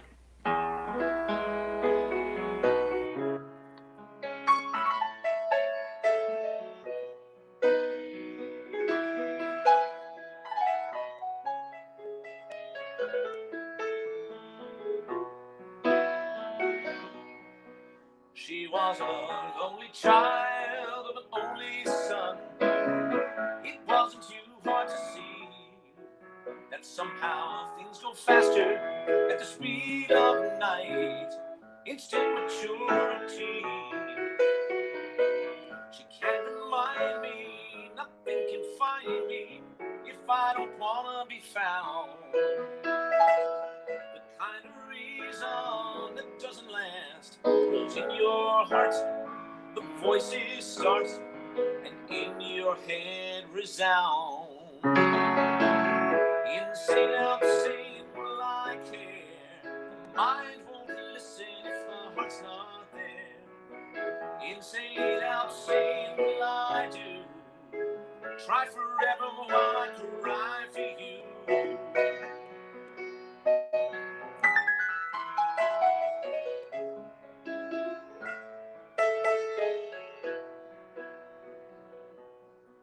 It was the voice of reason from a distant place, but it always like that. Instead of redirection, you get saving face, and precious little at that. I think it's gone now, but what do I know? What do you get in the end? Broken illusion that fades away. For now it's free. And here with me, tomorrow smoking the wind. Insane, outsane, will I care? The mind won't listen if my heart's not there. Insane, outsane, will I do? Try forever while I cry for you.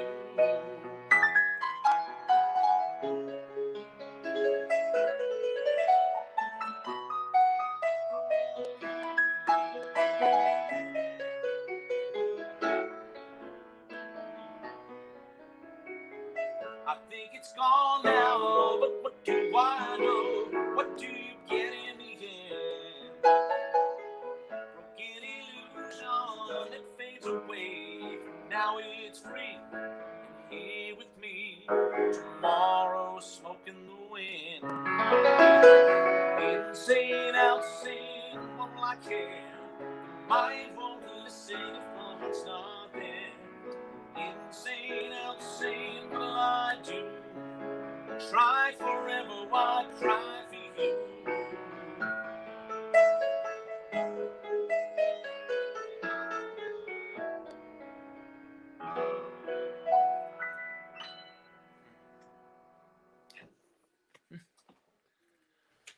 Well, thank you.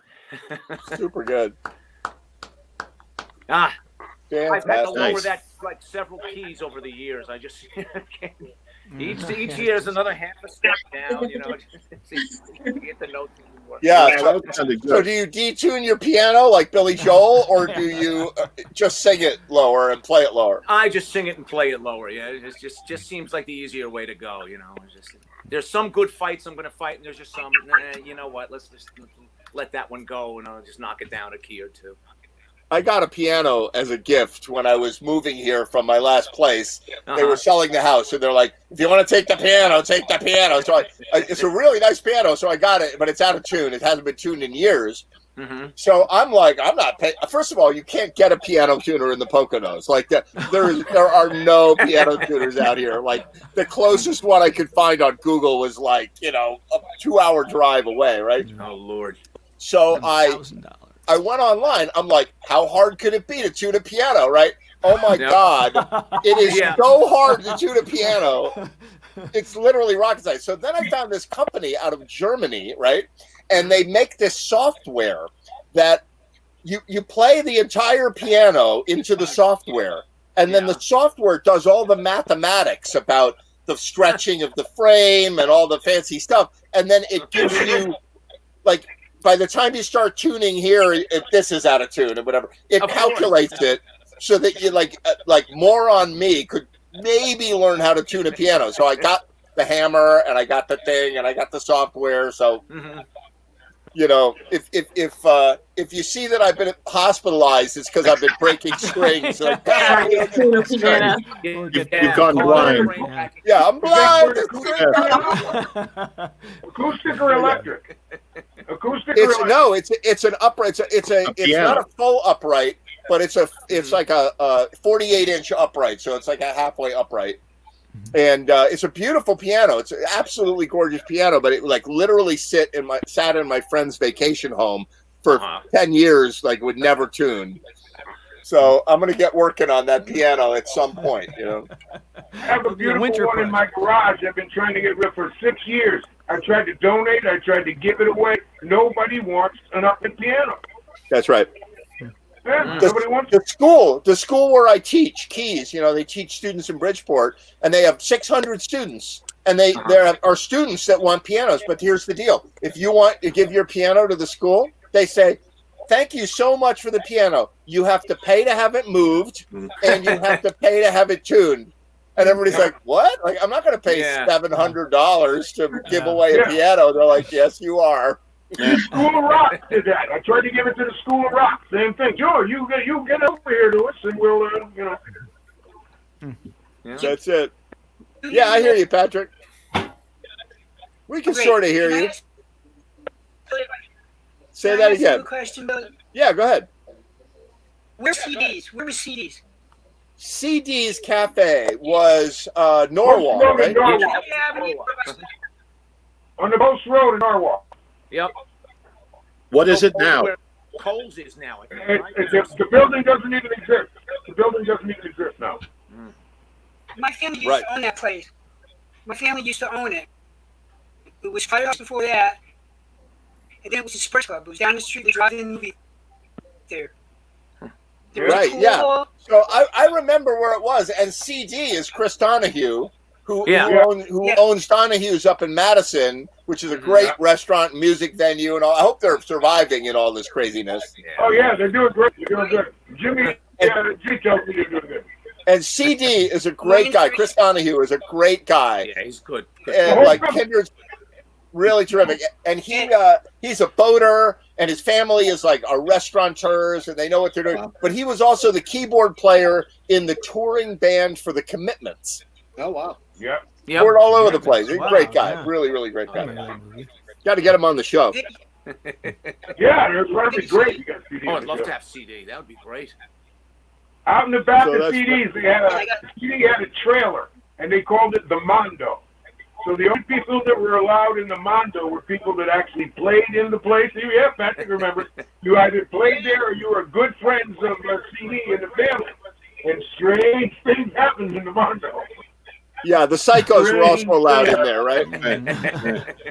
Any psycho could also come in at any moment. You know. You Oh, must be this psycho to get on this ride. Right, exactly. And I got a Speaking of quick question. psycho, Speaking of psycho. Yeah. Can I show you that from my junior high school days? We were gonna get together on a Zoom meeting Tuesday night. All of us forgot. oh no. Oh. No, we don't. Right? Salud. Have a good night, guys. I'm gonna go to sleep. Bye bye. Great to see you, Patrick. Next week. All right, really cool. Thank you, Ed. Yeah, Sure, absolutely. sure. Good to see you. You got it. Pat Padula, glad to Along last too, Glad- along with Randy. have you on the show. Good to see you, Pat. Good to see you, Pat. Fantastic. And as soon as they drop out, more come in. And by the way, there is no etiquette problem. If you've got to go, just click bye-bye. You know, like go like this. And, like George Jetson out. You know, like Yeah. George Jetson on the way to work, like Yeah, like he would be flying through the sky and his daughter would have to go to school and he would like touch her head and a dome would go over and Right. she'd drop out the bottom, you know, like you could do that. You could I just guess like I drop gotta- right out the bottom. you I know? gotta admit, like a 9-year-old Randy Stone, kind of like Judy Jetson. She was. Judy That's Slide Jetson, down really hot. quick. man, Penny on Lost in Space, right? Hey. Penny on Lost in Space. Penny was hot. Judy had Penny a was little hot. going on there for So, an yeah. animated character back in 19. I had Jetson. Judy was drawn I had a well. lot of trouble with The Sound of Music. The second oldest girl in the family yeah. was really cute, so I never learned the whole do re mi fa. So my guitar teacher is always like, you know, you were doing fun. I'm like, I don't remember any of that stuff. I never learned it. You know. Hey, Randy. I was hot for the girl. Randy, do you remember? Liesl's hot little half sister. Randy, do you remember the hit song from the Jetsons? Do you remember what it was? That's a little bit of trivia for you. No, you're stumping me, and Oh, usually that's I know right. you do shit like that. The title You're- song or I'm the The hit stumped. song for the Jetsons, it was, and I quote, "Eep, op, ork, That was the- Yes, I remember that. I Very remember. nice. Very nice. Wow. When they mixed up Recorded by Judy his Jetson's robot. contest with Elroy's code book or Ovaltine code thing or whatever the hell that was. Oh, nice They- call. That's great. That's Wow. Very I impressive. would've- trivia. I would've Right watched after that, show, Pat. we're doing Can't Fodder beat Ass that. when they came up with that one. Yeah, there were a I lot named of cool weed bands. that one time. I got some good weed. I named it that. It was good. Yeah, there you go. The Flintstones had a band for a while. What Yep. the heck was the song on the Flintstones that was big? I know that one too. Yabba dabba die. Yeah. Was it that one? Maybe. No. It's The Yabba Lake Dabba. Sino with The Yabba a Dabba song called I've Bedrock. heard that. That's nice. Twist. That is really funny. I've always wanted to do a band that did television show theme songs. That Like, would be- Oh, you know, but the I got a Jetsons. All right, so let me interject. If you've not heard of this dude, anybody heard of Jacob Collier? No, All right, I'm gonna look him up. he's a British kid. I'm gonna guess he's mid-20s. He's Mhm. absolutely brilliant. He's a multi-instrumentalist. He's so talented, it's scary. He's one of those guys. Like he's just doing a good. yeah. He does a version of the Flintstones where he copies himself on video and in voice like 16 times and gets these polytones and half notes, and Yeah. he's obsessive, and it's brilliant. He did the same thing with Stevie Wonder's "Don't You Worry About a Thing." Jacob Collier, go to YouTube, look him up. I'm gonna look him up. He does Flintstones, huh? Yeah, Jacob Collier. Very cool. Brilliant. Yeah, we got to do that. We got to do like Adam's Family and yeah. also you could do that as a collaborative video and do I have Yeah. I have a Monster. board game. And the idea of the board game is to know all of I'm these, scared. the titles to all of these things. Like the one that I won the big money on was Rocky and Bullwinkle. Anybody remember that? Hell Of yeah. course. I know the Flying show, but Squirrel, Rocky the Flying Squirrel and Bullwinkle. oh yeah, I won big bucks at that. Yeah, I remember. Yep. Oh, yeah. That's funny. All I remember is, Yeah. hey, Rocky, watch me pull a rabbit out of a hat. Oh, that shit never worked. Let's believe We better stop this shit because Stop it. Hey, Ray Simonelli, save us from ourselves. Play us some music. Please, Ray. Ray, Do it. help us. Had quite a crowd on tonight. Oh, wait a minute. Steve Venable's got one more song. Do another song, Steve Venable. Oh, Good Steve. God. Okay. do it, What are man. you gonna do? Hmm. Theme song. Oh, it's my redone version of. Oh God, now I forgot what the heck it is. God Bless the Child. There you go. It's my remake of God Bless the Child. All right, very cool. Take it away. Then Ray, you're on after this. Oop, wrong octave. Sorry. And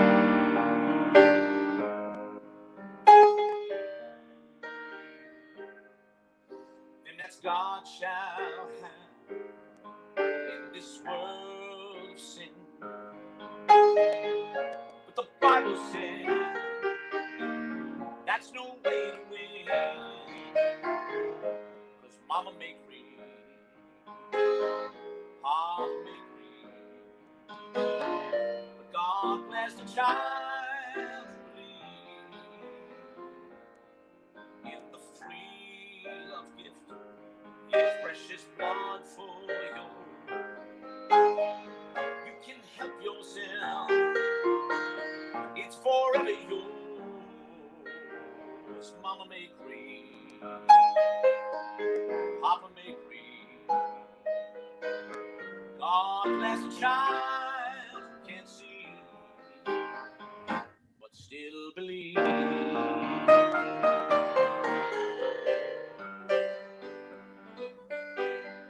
When money, power, fortune, and fame come knocking at your door,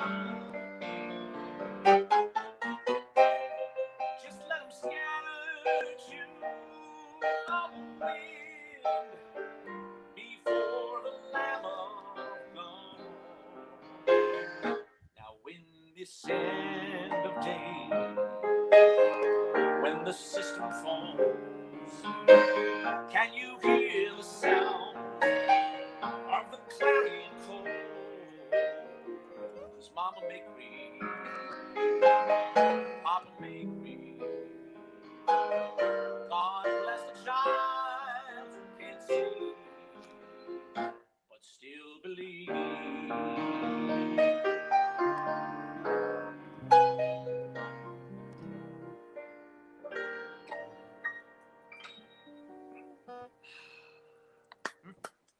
That was so nice. Why, thank you. Stephen, that was beautiful. Thank you, my That was friend. fucking Praise beautiful. Indeed. Yeah, really. I love just taking stuff like that and turning them into either praise pieces or something different. No, it was just beautiful. It was so well played and well sung. Thank you, brother. Big respect. That is praise indeed, Mama. Thank you. So how are you doing in your playing? Are you going out and what is your day-to-day now in terms of playing and doing music therapy? Well, I do. I'm up Brightview in Norwalk, so I do. They have a memory care unit and a general population, as I call it, and I'll do one group a day on each one usually. I have a gig tomorrow. Do you, who am I playing with? God, I can't remember. Do you know Bill Lopez? I think I had this conversation. Yeah, no, I don't know him personally, but so tell me what you're doing. He's up in Stratford. He's a keyboard player. We do. Yeah. Well, I'm supposed to do a dueling keyboard thing with him, but his hand is hurt somehow. So someone else is coming. I'm not really sure what it is. So that'll be up in Stratford tomorrow at the Windmill. Then Sunday I have a church gig at a church with Rick Lewis. It's somewhere in Stamford because I do a lot of church music with him and a few other people. And then I'm on vacation for 4 days up in Rhode Island for a while. And then I have a couple of Shenorock Shore Club in Rye, and then a few. It's opening up a little bit. There's one I really want to get some friends at if I could, and that's going to be at the Clubhouse Grill in Norwalk on October 16th with my friend Greg Hanna. Is another one of the Stratford guys. We call it the Allison Music Company, and that's a story in and of itself. But I'm really looking forward to making that happen. That duo thing with my buddy Greg. So that sounds great. Opening up a little. I'll be there for that. If you play there, I'll be there. I'll send, I'll put the little Facebook links out and invites. I would love anybody coming. It would be wonderful. It's probably be one of the last ones they do. I guess it's going to start getting too cold to do these outdoor gigs pretty soon. So yeah, I'm aiming for April. Yeah, here's what I do for the outdoor gigs. I put my disco fleece around my keyboard, like this, and then I've got my propane space heater, which is a fire waiting to happen, and I put that between my feet. and the pedals. And then like people want like sax players will like walk over to me and they're like, wait a minute, you're like a fireplace over here, and the whole band will like stand behind me, and You're We don't playing need a left drink. hand You got bass, carbon you're monoxide. holding You don't need a drink. exactly right. I'm like, oh, gone. Oh my God. Hey, JC. Hey, JC. Hey, how are you, JC? How you doing, man? Can we hear you? Oh, Nope. No, Uh-oh, I don't drink. think we hear you, No, JC. Dennis is going to have to Got a speak for drink. Got a JC. drink. Yeah, exactly. Got a drink. No, yeah. hey, can't- but I am yeah. going to play you something before can't Ray hear you. Simonelli takes over the center stage here. Ray Simonelli will get the center stage here. But before that happens, I've got a new contributor that's never been on the show, and I'm going to play this video. Check this out. All right.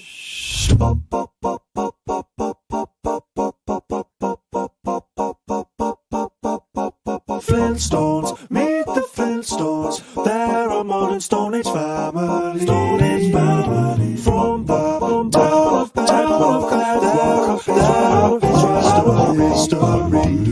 Let's ride family down the street. Come on, just come for the history. When the Flintstones have a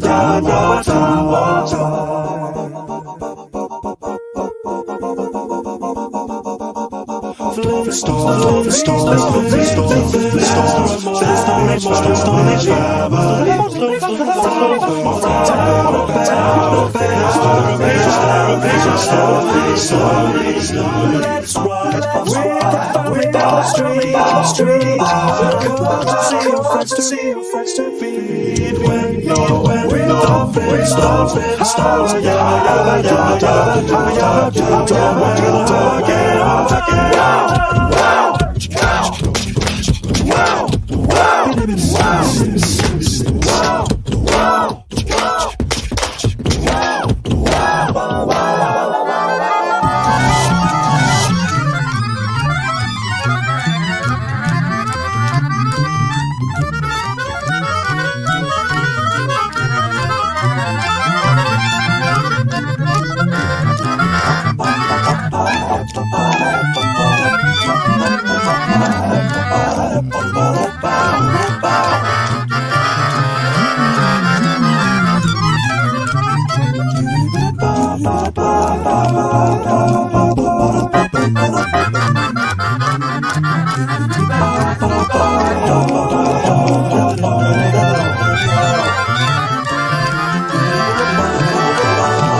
Awesome.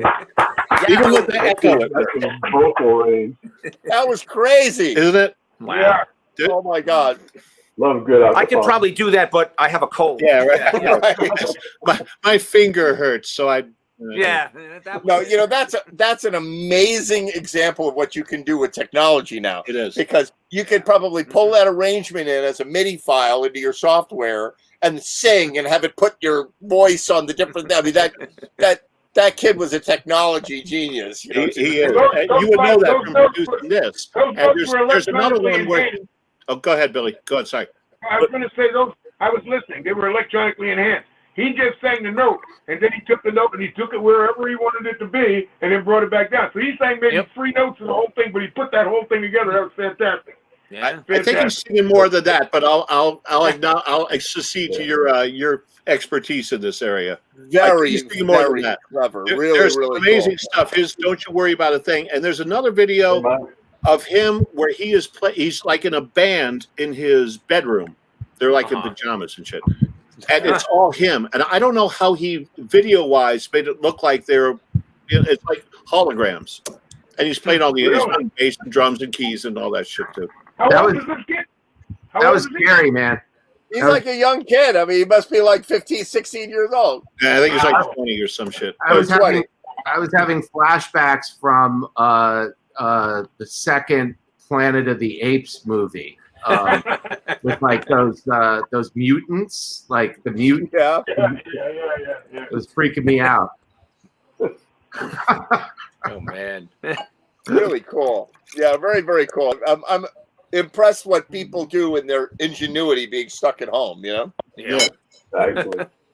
So speaking of being stuck at home and having ingenuity, here's Ray Simonelli. Yeah. Hey, what's up, guys? How you guys doing? How you doing, Ray? I'm hanging in there like everyone else, you know? Yeah, good to Doing see you. okay. Very cool. I'm glad you made it on. Usually you're on earlier, but tonight you had dinner out. Well, before dinner, I had lunch and drinks with somebody, and then I had to meet my landlord to sign a new lease. Then I went out for dinner and drinks with my sister. So it's been like an all-day social butterfly. Exactly. Yeah, it's been Drink, Ray. Have a drink. Suffice it to say, there's been both wine and scotch involved. Good man. Yeah, yeah. Fantastic. So what do you got for us, Ray? What are you gonna do? I'm gonna do a little Robert Johnson, if that's okay. All right, cool. Do it. Yeah. All right.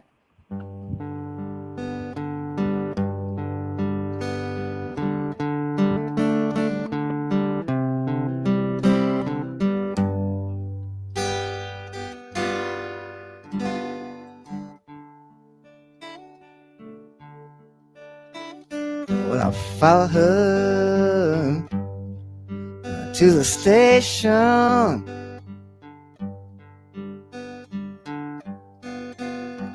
With a suitcase in my hand. Yes, I followed her to the station.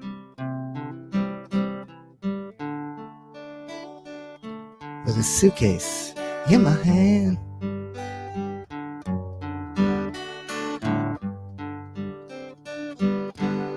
Notice it's hard to tell.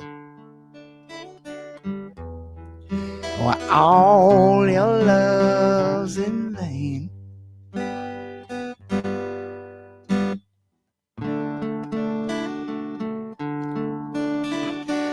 When the train come in the station,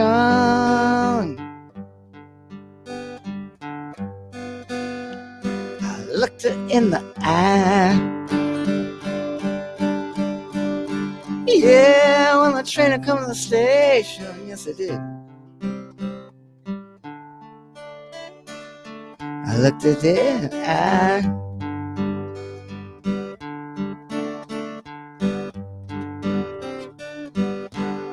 Whoa, I feel so sad and lonesome. All I can do is cry.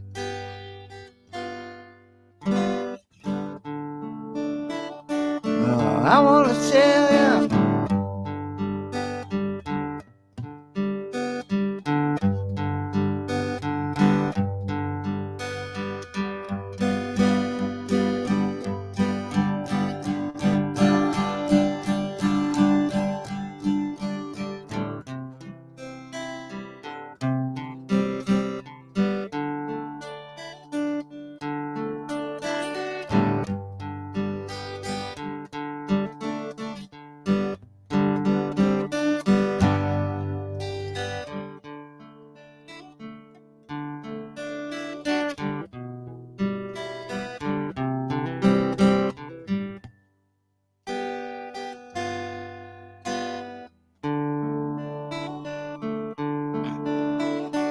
On the train, I left the station.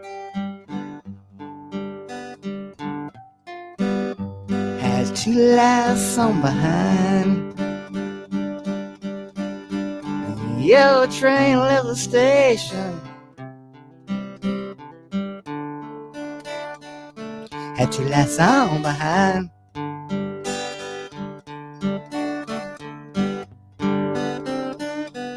Whoa, the blue light was my blues, and the red light was my mind.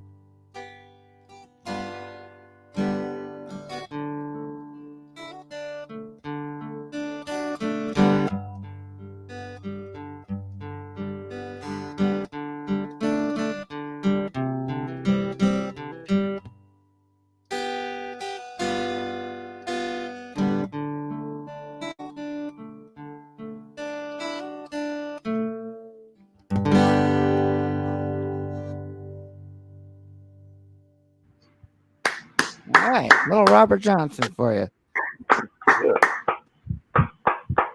Nice job, That was Ray. great. Thank you. Little blues. Yeah, Does super everybody good. know I the always Robert love when you do Johnson that shit. controversy? What's that? What's that? You know about the Robert Johnson controversy? No. About whether we are all. I would say that 90% of every Robert Johnson song I've ever heard has been played at the wrong speed. Oh, probably, yeah. Yeah, some scholars have determined that those recordings that are very high up are not his natural voice. And I bought a CD of that where they slowed it down to what they think it should be, and it's way better. And it Really? sounds more authentic. Yeah, but not everybody subscribes to this. Some people think it's bullshit. Do you have, Yeah, well, do you have you know- copies of that? I do have a copy. I That's could burn. really Yeah, cool. if you remind me, I could remember to burn you a copy of that. Yeah, I'd That's love really to hear it just to see the difference, you know? Yeah. Well, you know, Ray Simonelli, we speed him up on the show so that he sounds higher. Oh, good. Yeah. Amazing technology we use here, you know. It is. It's incredible. So what else do you have, Ray? Do another What you one got, for us. brother? Yeah. How about a love song by Led Zeppelin? All right. Yeah.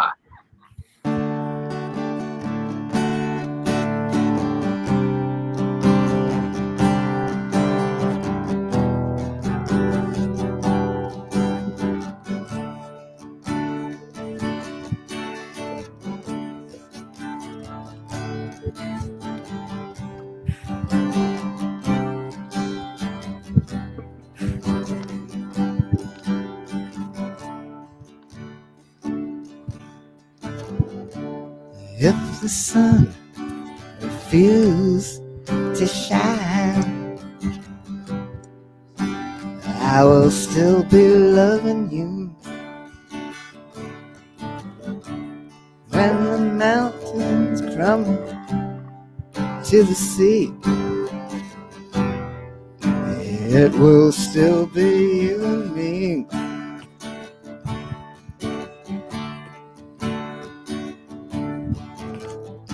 Kind woman, I give you my all. Kind woman, nothing more. Little drops of rain, whispers of pain. Tears gone down the love, and days go by. Our love is strong. With you there is no wrong.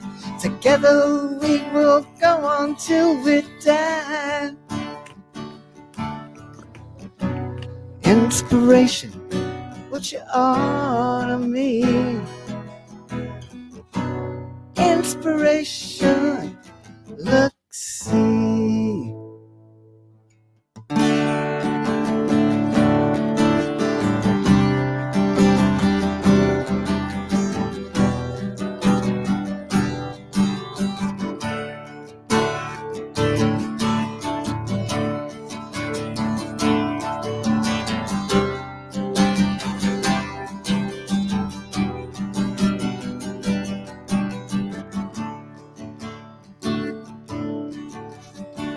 So today, word, you smile. My hand in yours, we walk the mile. Thanks to you, it will be done. For you and me, I'm the only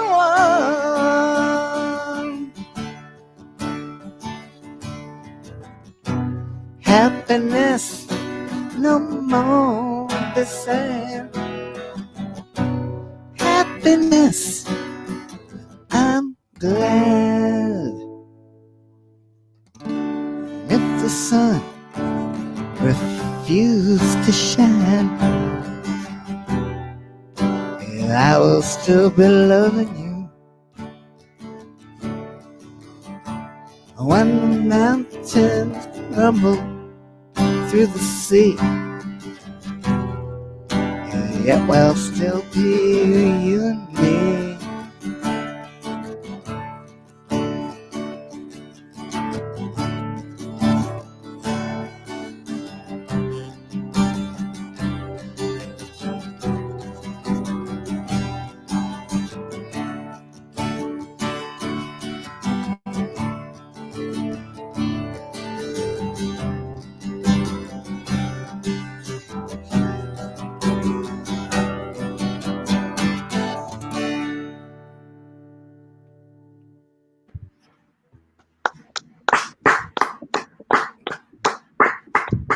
Nice job. Thank you. Very Love nice, song very by nice. Led Zeppelin. Seriously, that is. Hell yeah. It's a great song. Yeah. It is. It is. I know Michael is a big Led Zeppelin fan. We got a couple Led Zeppelin things in the pipeline. You know. Tonight you do? Yeah, no, not tonight, but we've done some, and we've got some in the last minute productions pipeline that it's going to come out soon. You know. Oh, cool. Okay. Yeah, very cool. Nice job, Ray. Thank you. Thank you. Appreciate that. Very nice. Yeah, really super good. So I want to play one for you guys. We have some last minute production stuff coming, and other things as well. Oh, I've got Ray Simonelli on the screen alone. That was not intentional. Yeah, Ed, I was starting to feel a little lonely. I got to let you know. Yeah, I unmuted us, but then I was like, oh, wait a minute, that's not us, you know. So We will be observing you for the rest of the evening, Raymond. Exactly, man. Exactly. So It felt under the microscope at I've the been end doing there, you know? I did a video with the Mill River Band. I already dropped it on the internet, so somebody may have seen it. Mill River Band's really kind of cool because what we do every year is we play the Fairfield Half Marathon and the Fairfield 5K Run. So what you do is, you know, I'm at Bobby Q's until 1:30 in the morning or 2 in the morning, and then I got to be there at 7 a.m. to set up on the side of the road, right? So I take the jam van, and I put a bed in the back of it, and I drive right from Bobby Q's to the gig in Fairfield, and I sleep in the van, and then the guys bang on the van like, hey, wake up. And then we play as people run by during the Fairfield 5K run and during the half marathon. So I'm going to play you a clip that we made because this year they can't do it because of COVID. So they're doing this thing where people can run, but they sign up and they run it on any day of the month on their own, Right. and then there's like an honor system. Makes sense. So we made this video for the website where they sign up and take a look. And anybody trying to bang their way into the studio, I know there's some people trying to get in. We got a full studio, so I may have to swap some people out. I'm going to beg off, my brother. It's all good. Great to see everybody. But don't feel bad if I bop you out because of that. But I have a few people trying to get in. Send me a message on Messenger and all that. And meanwhile, here's Mill River Band.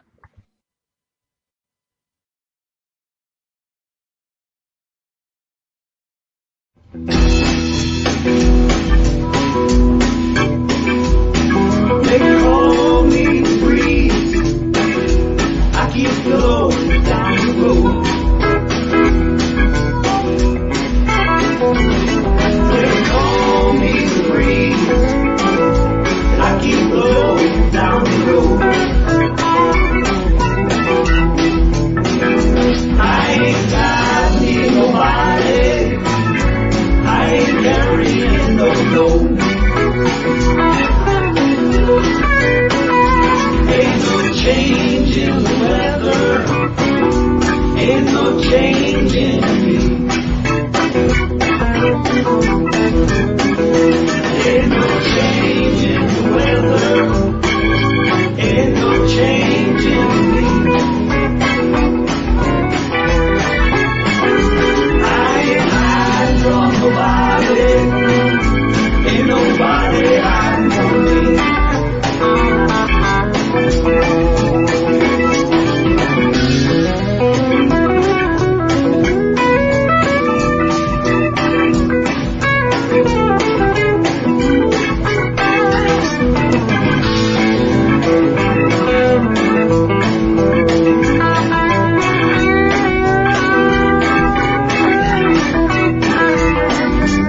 laying down low.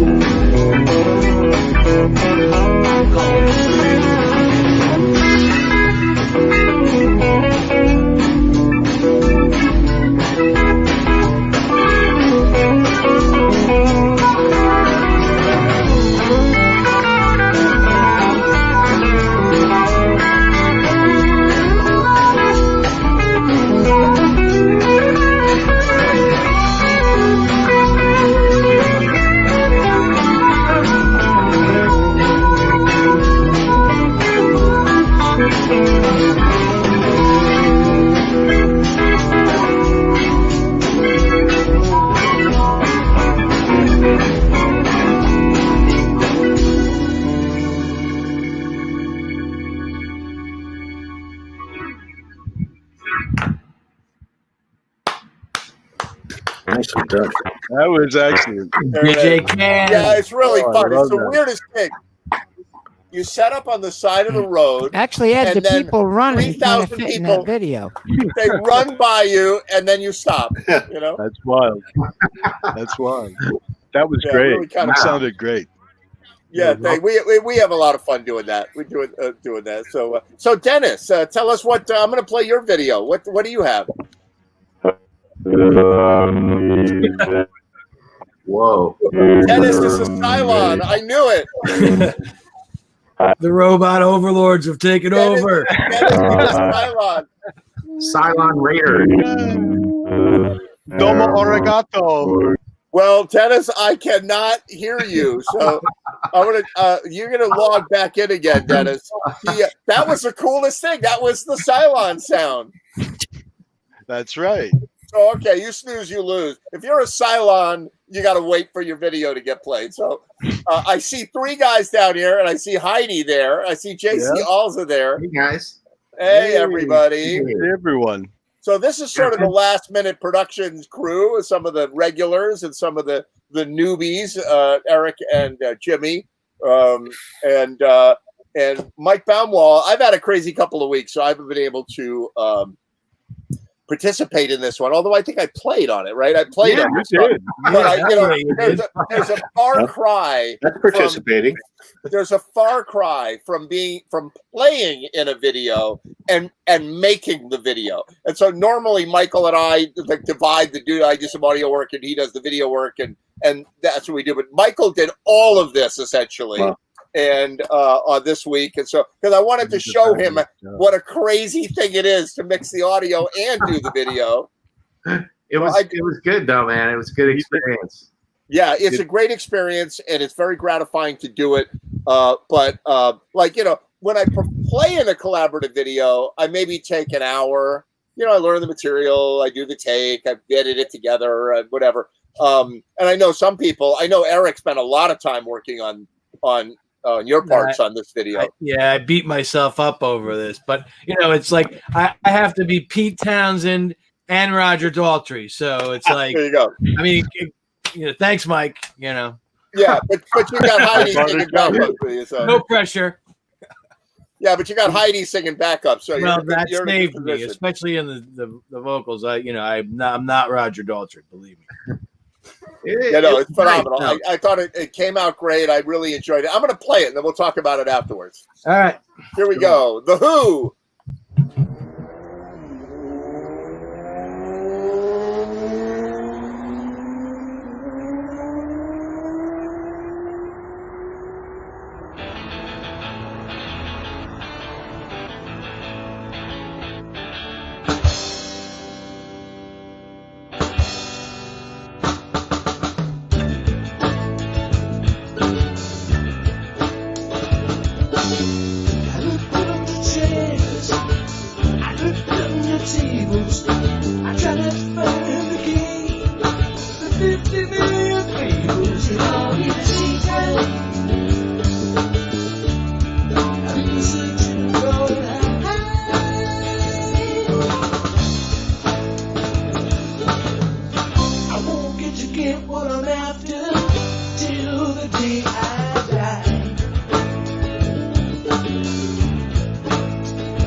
I asked for leaders. I asked you to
There it is. Nice. Very good. That's cool.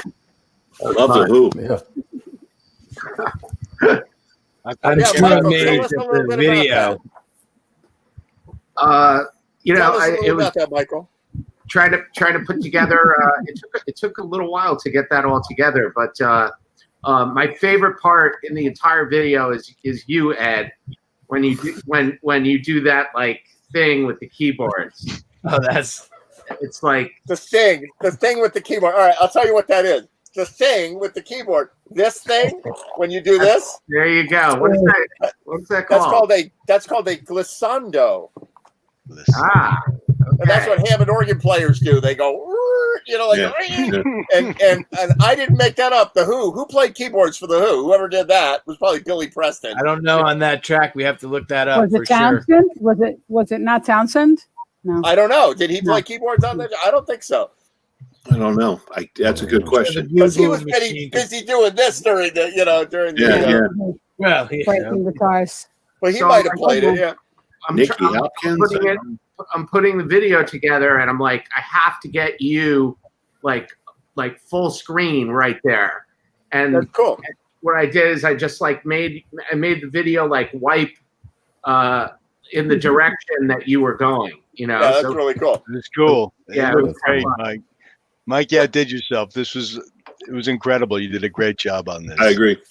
Thanks. You know what's really cool about working on these videos is that you find that you're cussing a lot and you're like, I can't believe this isn't working, and I can't believe. But after a while, the satisfaction that you get out of like making it and putting it all together, and like we're friggin' MTV, all of us. Yeah, in the 80s, we'd spend hours and hours and hours in a studio just to get one song with no video. Like, this is unbelievable. Like, we never. Right. I mean, listen. When I moved to New York, I went to film school in Boulder, Colorado, right? And I moved to New York, and I started freelancing around and doing some film and video work and whatever. And then what happened was the New York production scene went crazy because MTV was like in its heyday, and there were so many videos being made. and they were being shot on film, right? They weren't being shot on video because video cameras sucked in those days, right? And you could always tell the crappy videos with like low budget videos. And there weren't enough people that knew how to operate film cameras. There were like plenty of rental cameras you could get. You'd have to rent them because they were $100,000. And so I found myself directing music videos like when I was 22 or whatever. So I did a video with Public Enemy, and I did a video with Lenny Kravitz and Lisa Bonet that we did a video. And the Public Enemy guys were going to kill me. Like I was like the only white guy on the set. And those, and they were like, what the fuck? And I'm like, I'm the director. Like, don't hurt me. You know, like, let's smoke this. Don't kill me. Tell you what to do. They were bad, you know. And Flavo Flav was like totally blotto, and it was a very interesting experience. And I worked with Taylor Dane, but our budgets, like I was considered a low budget producer, and our budgets were like $100,000 or $50,000 because the film and the camera rental and the crew that you needed to do it and all that, it was 30 grand just for that, you know? And so now what's your budget? Now you have an iPhone that's got forget 1080. It's got a 4K 60 frame a second, amazing camera. And you can edit right on there, and you can broadcast it to the world and right put from there. effects and do all kinds of stuff with it, all on your iPhone. It's incredible. Crazy what you can do now, and you know, so you know, we are producing the same effort that went into making videos in those days. Like what Michael did with this video was as sophisticated as what most people were doing back then times 5. Easily. Easily. Putting multiple people on the screen and dissolves and wipes and pictures of the Beatles. And like that was moving the picture around. It was incredible. Yes, it was. But beyond the production values, there was a theme. There was a story. I mean, you know, yes, it was cohesive. It was, you know, Heidi, I loved your back. Not just effects. Thank you. Thank you. Heidi, that was great too. And that was amazing, Heidi. And Thank you. I loved this was last minute for me. I got it on, I guess, Saturday night, and then I did the vocals like Monday or something. But nice. All for the Who, all for you guys, actually. But that's right. Thank you. Last minute production. You sounded beautiful. Great. You sounded great, Eric, singing on that. Oh, it sounded really good. You complimented my voice perfectly. I'm glad. I enjoyed doing it. I really did. Yeah, And, the this guitar is my drove mouth. me a little nuts. You alluded to that before because it's like when you listen to the guitar solo, it's not really a guitar solo. It's like he's playing like triads really fast, banging on the guitar, sliding up and down between A and D, and it's like I don't know. And I was up till like 1 o'clock in the morning, and my wife is like, "What's that noise?" He's pulling his hair out. Trying to get a part. Go to sleep. We got to go to work. What are you doing? and I'm like, I don't know. I sent some crap over to Mike. I'm like, here's a. I don't know what this is. I don't know. Maybe it's good. Who knows? Then I woke up like 8 o'clock in the morning. I'm like, here, I cut something here, something like. But I did try to think about what Townsend was playing, and not just because I could have just ripped off some blues riffs in about 10 minutes and handed it in and said, we're done. And you guys would have said, oh, great. That's great guitar, but it's nothing like what they play on. So not to say that I played anything like what Townsend played on but even the opening part, like I spent like a day I still don't think I got it right. The strum that he has is like unbelievable. My thumb was sore. Like hanging We're doing it 100 times, right? It was good. It was a great cover. I think it's a great cover. Like I would share that as a cover. I would love to put that on my YouTube channel, and it's a great cover. I mean, I don't think a lot of YouTube channel at midnight, by the way. What's that? Totally.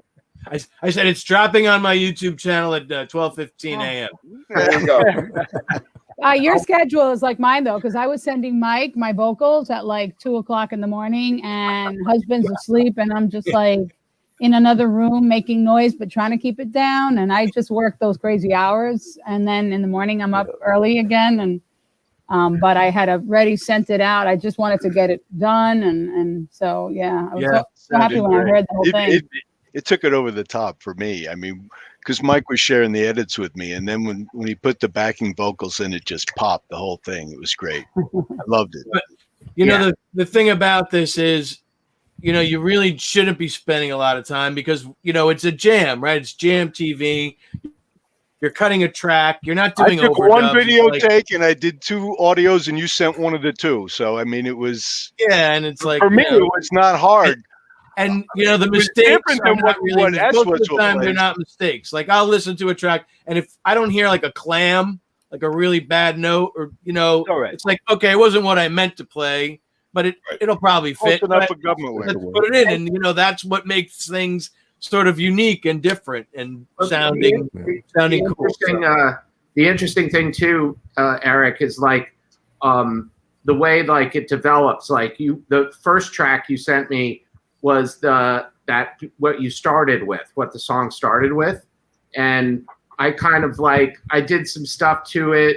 Like I sort of like just tweaked it a little bit, and then you kept adding like another track, and then I love like the accenting and the the little nuanced things that you put in different spots, of the different tracks that you gave me. Yeah, there are actually 4 guitar tracks on that. Yeah, but you know what to me gave the song its signature, and this is a little background. Jimmy and I have known each other for a very long time, since the early 80s, and we played in a band together for 10 years, and so there's a lot of history there. And I follow his lead a lot, and the bass player JC, sometimes is underappreciated, but at the same time is the heartbeat of the song. So when Jimmy, I don't know if you noticed, plays a little walk part, which is different from the original song, it gives the whole song a whole different feel. It's almost like a John Paul Jones feel. Well, you see Seeker, but I'm like down, like the Lemon song going in there. So and that gave it a whole different, like a little more bluesy than the original version, and that led me in a different way too. There's one other thing that we forgot to mention, which is like, so we're getting it done. It's almost finished, and I said, you know what? We need a mandolin. Yep. We need a mandolin for this song, because without the mandolin, it's just nothing. We might as well not even do the song. So I sent out a note on Facebook, and I said, does anybody play mandolin? And I got like 5 people, and my buddy Joe sent me like a picture of him playing his mandolin right then and there, and I was like, okay, you're in. That's the guy. It was like magic. Yep. It was pretty cool. So thanks, Ed. No mandolin, no song, Mike said, right? No mandolin, no song. We can't do it without a mandolin. No. It's impossible. Yeah, we're like the Coen brothers of collaborative videos. Like I direct one movie, you produce it. I produce one movie, you direct it. It's really kind of fun, and the passion of making a product and getting it out as fast as you can, like lightning speed production. Like a day or 2 or 3 or 4 of work, and you got a video. It's really cool. Mike put his heart and soul into it. He did a great job. Really Yes, did. totally, Mike. Great job. Good job. Unbelievable. I'm proud to have collaborated with you and all of you guys. It's great. I love working with Mike, and Mike listens to all my insanity, because for me, I told him, I said, I learned the song in like 5 minutes. I know what I'm going to do. But what takes me like 6 hours is I change 100 times. I'm like, no, this color doesn't work. And I have to do my hair. I have to put sunglasses on. I have to put makeup on. And I don't like the way the room looks, and I don't like the way the fan looks. And it's that. Mike knows. And I'll be like, Mike, I have a different setup. I moved furniture, and now I need to do it again. So I'll do like 20 takes because of that. Absolutely. We all, that's a big thing. Like, it's a 3-minute song, and it's like 6 hours of work for a take, because where are you going to put the camera, and where are you going to put the mic, and Do you want? What am I going to wear? I try to keep it simple. So is Yankee gear. I'm surrounded by junk here, so it's like I have one wall where there's guitars. So like I have to make sure everything is like looking at something where there's like something okay to look at, you know. And they better move the picture of my family to the side. Yeah. Leave it there anyway. Who cares? You know? But you know, it's like, but all that stuff takes time, and it's like, oh, my mic cable is tied up with my guitar cable, and even you these know, vents bother me. Like when these vents are in the video, I'm like, I hate the vents. I hate the fan. I'm like, crazy. I'm glad everybody suffers the same Yes, we all do. perfectionist quality where you're like, oh my God, I can't do that. I've got to make it better. I have to push myself to the limit. Yeah. Video Schadenfreude. So, hey, Michael, so what was the first last-minute production video? So it was What Is Hip with me, you, and JC. Are you gonna play it? I'm gonna play it. Here it is. Oh yeah.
Hey.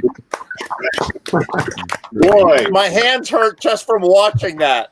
boys, you guys were motherfuckers. Made me think on of that. Jeff That's Beck great. groove on the bass. It sounded great, man. JC, you're the man. JC.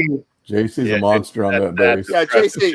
My biggest worry when we did that, that was the early day. That was like March or April, right? When did we do that, Michael? I think it was like March. I think. Yeah, like end of March, and we were all like, "What's happening?" Whatever.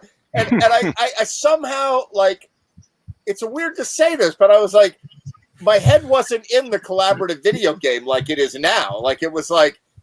The biggest worry that I had was looking as cool as you guys. Like I was like, I gotta find a hat or something. Like I gotta put on a black sweater and like I'm gonna look like a dork there. Nobody's as cool as JC though. That's right. That's absolutely right. Amazing. That's super fun. Yeah, that was. I remember like I asked. I saw JC play it by himself. Like you were playing it like you just made a video of yourself, and so then I was like I want to play that with JC, and then we got that together, and then just sent that to Ed, and you were like, "What's this?" Right. You're right. I was like, "What? What am I supposed to do with this?" They're like, "Well, you're going to play everything else." I'm like, oh, "I don't know how to do that." It sounded great, Ed. Absolutely. You went all. Yeah, It was good. That was awesome.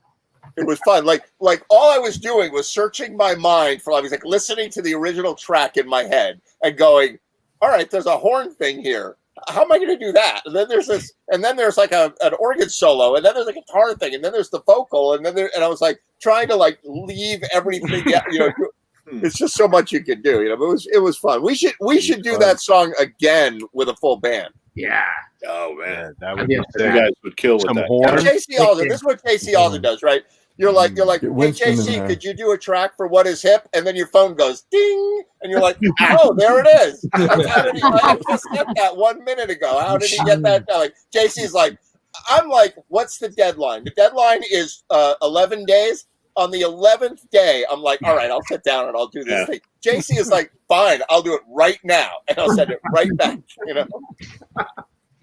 That's the way. Everybody else waits till the last second.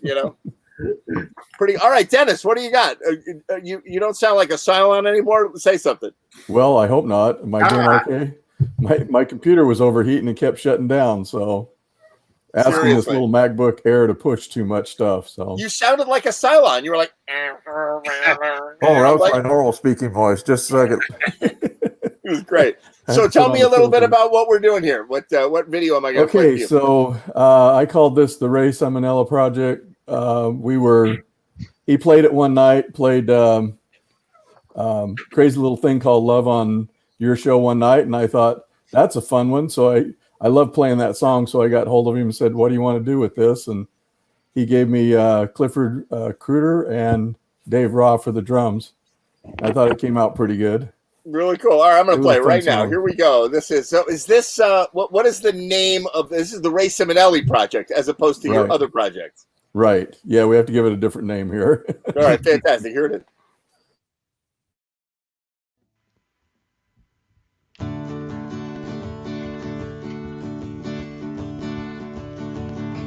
This thing I call love, I just can't handle everything. I call love, must get around to it. I ain't ready. Pretty little thing called love. This thing I call love, it cries like a baby in a cradle. It sings, it jives.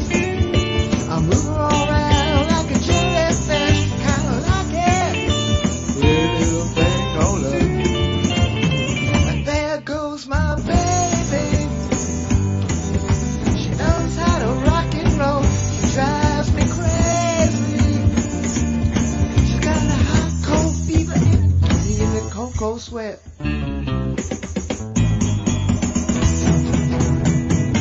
Gotta be cool, relax. Head gangs on my train, take a backseat, a hitchhike. I take a long ride on my motorbike till I'm ready. Pretty little thing called love. Come on, Claire.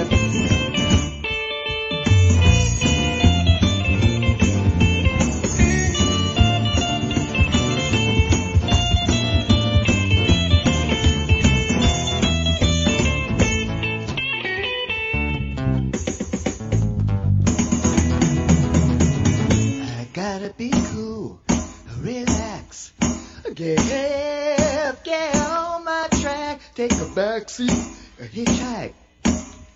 Take a long ride on my motorbike until I'm ready. Pretty little thing called this thing I call love. Just can't handle the thing I call love. I must get around to it. I ain't ready. Pretty little thing called love. Pretty little thing called love. A pretty little thing called love. A pretty little thing called love. A pretty little thing called love. A pretty little thing called love. A pretty little thing called love. A pretty little thing called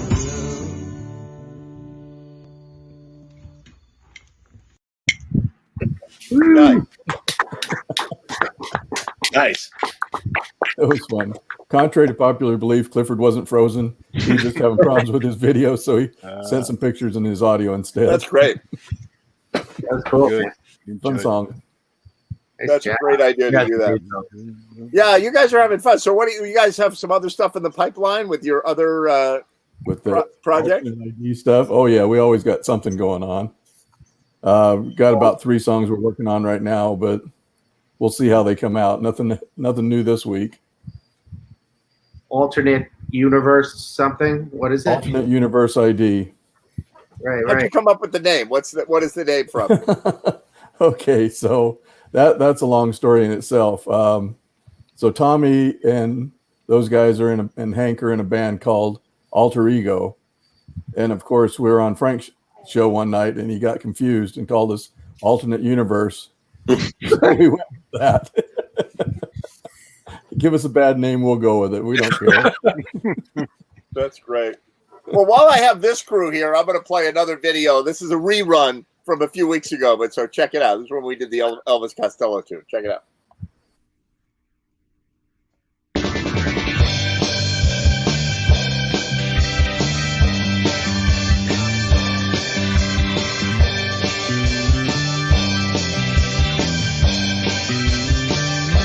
As I walk through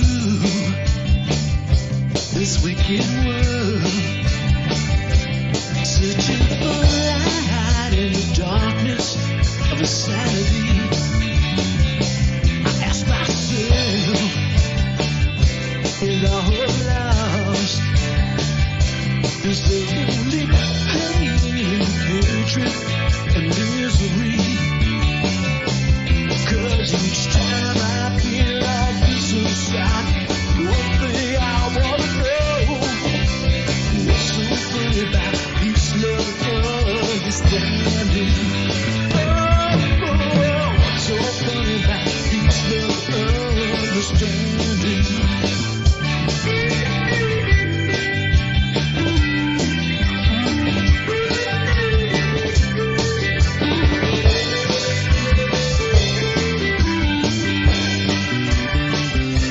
As I walked on through troubled times, my spirit gets so downhearted sometimes.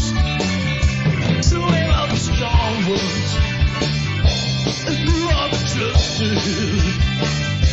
Where is the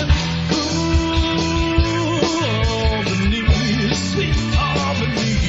'Cause each time I feel this simple way, just makes me wanna cry. What's so funny about peace, love, understanding? Oh, what's so funny about peace, love, understanding?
There it is. Nice. All right. That was great. That was fun to watch again. I hadn't watched that in a while. A lot of errors. But Heidi, I was thinking of you. I'm looking at that, and it's like, and the improvement from that video to this one, it's like, that's a really nice air conditioner on play. You know. Yeah, it's really funny. It's a GE, I think. We're all getting better and better and better at producing and filmmaking and video and lighting. Like I see Heidi, she comes on the show. She's yeah, exactly.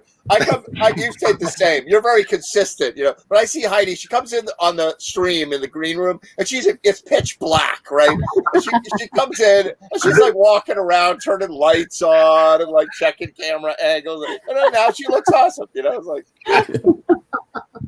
I ordered a new table. I'm even changing the room. I ordered a table so that I can have a tripod, a small one, and then I have a big tripod I just ordered for my phone because I was walking around holding the phone doing these videos. Right. And now I'm using the computer to do this. There you So go. it's crazy.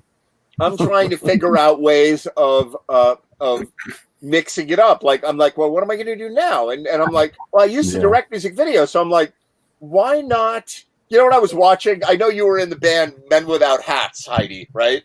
And you toured with them, right? Oh, I didn't know that. Wow. Did you do videos with them also? I did. I actually, no, let me take that back. I'm supposed to be in the video and I couldn't fly out there. It's me singing.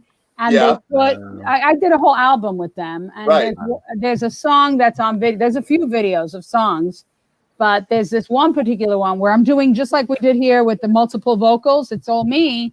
Right. And they had to put two ladies, and they put two ladies in the video as substitutes that are lip syncing me in Canada because they were in Canada and I had something going on and I couldn't go. Right. So I'm not in that video, but there's like another Your voice video. is. Yeah, my voice is. And then there's some other ones that are just audio and somebody's got a record that they're playing and you can hear it and there's nobody in that one. But yeah.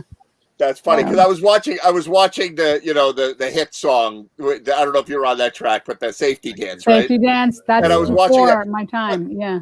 But that is like, there's a dwarf. Yeah, Like it's so politically incorrect, right? They're dancing through the fields. I don't even know what the concept of that was.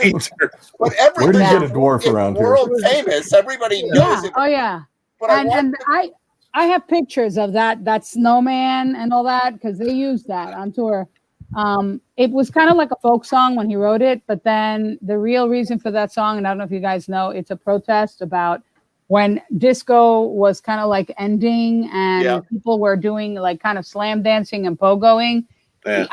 Ivan was doing that sometimes at clubs with friends, and bouncers would tell people to stop because they didn't want that kind of dancing going on. So that's where it was like, you can dance if you want to, that kind of thing. Mm-hmm. So that's where that came from. But the whole other thing, and that girl in the video, the blonde one, he just had her on recently on Facebook, and she works in some store, and it's a picture of like her back then in the video and her now. She's just dancing around the fields. But there's a lot of crazy stuff with that. But you know what? I guess Ed, you're right. It was like a Renaissance fair or something, But if you took peyote and went to the Renaissance They fair, were in the Shire. They were in the Shire. I did it live. I have to tell you, doing that song live, I got to do that signature line. It's such an easy line, but it's such a hook. And, I was singing and playing because I was a keyboardist there too. But whenever I would do that little line, oh my gosh, people would go nuts. Right. So that was a trip. And then doing the other SSSSAAAA. Oh yeah. FEE. So I didn't get to record on the album, but I got to do that song live. That was right. That's fun. The reason I brought that up is I was watching it the other day, and I was watching the circus that it was, that video, and I was thinking, we need to do more. We need to take it out of it. Michael is sort of pushing us in that direction now with this video edit of multiple shots and multiple different screens, and not just a stationary thing. And we're all going to rise to that occasion as we go forward. Well, Cesar, remember, I love what Cesar did in Led Zeppelin when he was outside. how cool that looked when he was playing in the field. Yeah. Hey, yeah, that was awesome. I'd love to see that one again too. Oh no, Ed, you had this idea of like going on your Segway. Yeah, that's gonna happen. Don't spoil it. That's gonna happen. You've been showing a lot of Segway moments. I do a lot of Segway riding, and so I've got a sort of a Segway marching band thing that's gonna happen at some point with the right song and the right thing. I'm gonna wait till I already did a video where I was on. Did you ever see the one where I was on the? Can we go to Lake Geneva for it or something like that? Yeah, exactly. We're all gonna go to locate. We're gonna go to Canada. We're gonna film in Canada. That's what we're gonna do. Actually, no, Canada's closed. We're not allowed to do Canada anymore. Oh man, my cousin. I have Canadian cousins, and one of them just moved out of Toronto into this gorgeous country area. We would totally be invited. She's like the nicest person. Check her out. She's a yoga teacher. She's a yogi. Her name is Leonora. And I'm telling you right now, if she sees and you say, I want to go to Canada, she'll be like, come on down. I'll sponsor you guys. Well, so somebody gave me a sousaphone. Something I've never said on TV or anywhere else. But somebody gave me a sousaphone, and then there was somebody, I mentioned it on Jam TV, and somebody said, I will donate $25 to Jam TV because it's awesome, the Jam TV fund, and I will donate another $25 if you play the sousaphone on the Segway. And I was like, that's great, because I was going to do that anyway. Clearly, and so I made this video. This is literally the first time I ever blew into the sousaphone. Here we go.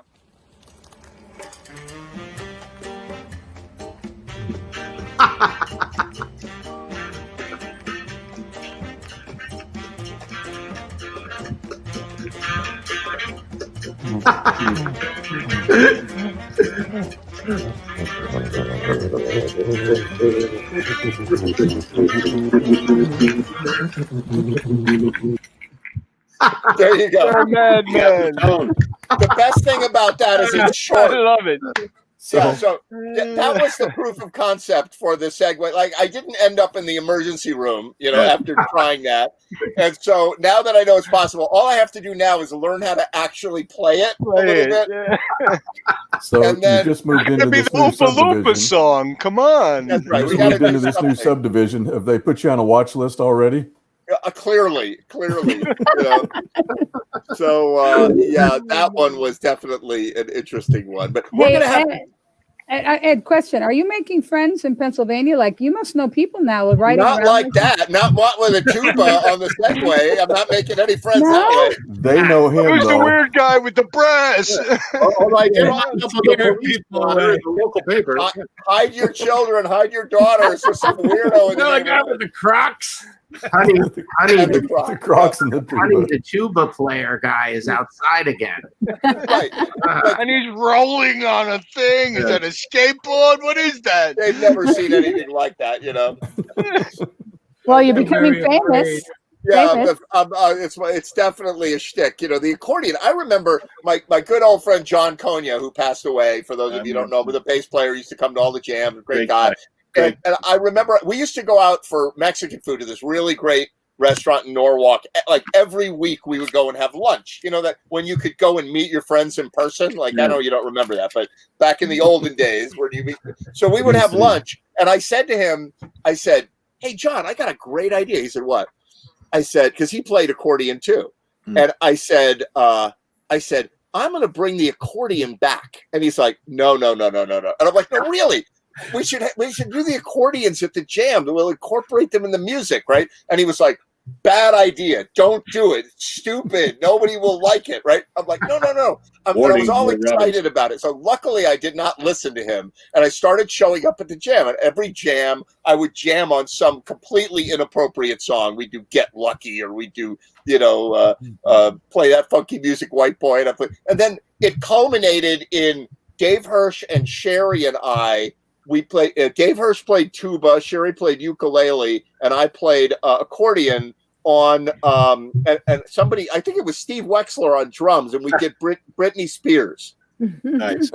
That's where it culminated. That's going to be a collab video for sure. A unique arrangement.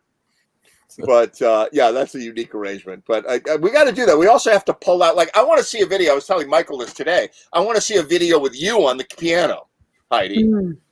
You know, like, just because I play piano doesn't mean you. First of all, I don't consider myself a piano player. I consider myself a keyboard. I'm an organ player. I'm not a piano player. And so, like, you know, I'll play with my small organ all day long, you know, but we can make inappropriate jokes. There you go. Joe Mayo used to introduce me. Joe Mayo, when I did gigs with him, would say, "Ladies and gentlemen," it was Joe Mayo. Yeah, it was Joe Mayo. He'd go, "Ladies and gentlemen, no, it was Paul Gabriel. Does anybody know Paul Gabriel? He's a great blues guy, and I used to do a lot of blues music. And Paul Gabriel, wasn't Joe Mayo, it was Paul Gabriel, and he said, 'Ladies and gentlemen, I'd like to introduce you to Ed Train, the man with the smallest organ in the world.'" Because I had this. Thanks a lot. I built a Hammond organ that was even smaller than this, you know, and it sounded amazing. And I would perform with it, and he was like, "Ed Train, the man with the smallest organ in the world." There you have it. You don't want to be known for that. There it is. Well, I'm there. Believe me. All right, I'm gonna. Ladies put tulips on it. Yeah, exactly. Right. I have a video like that. All right, so check this. I'm gonna reshuffle people a little bit and check this out.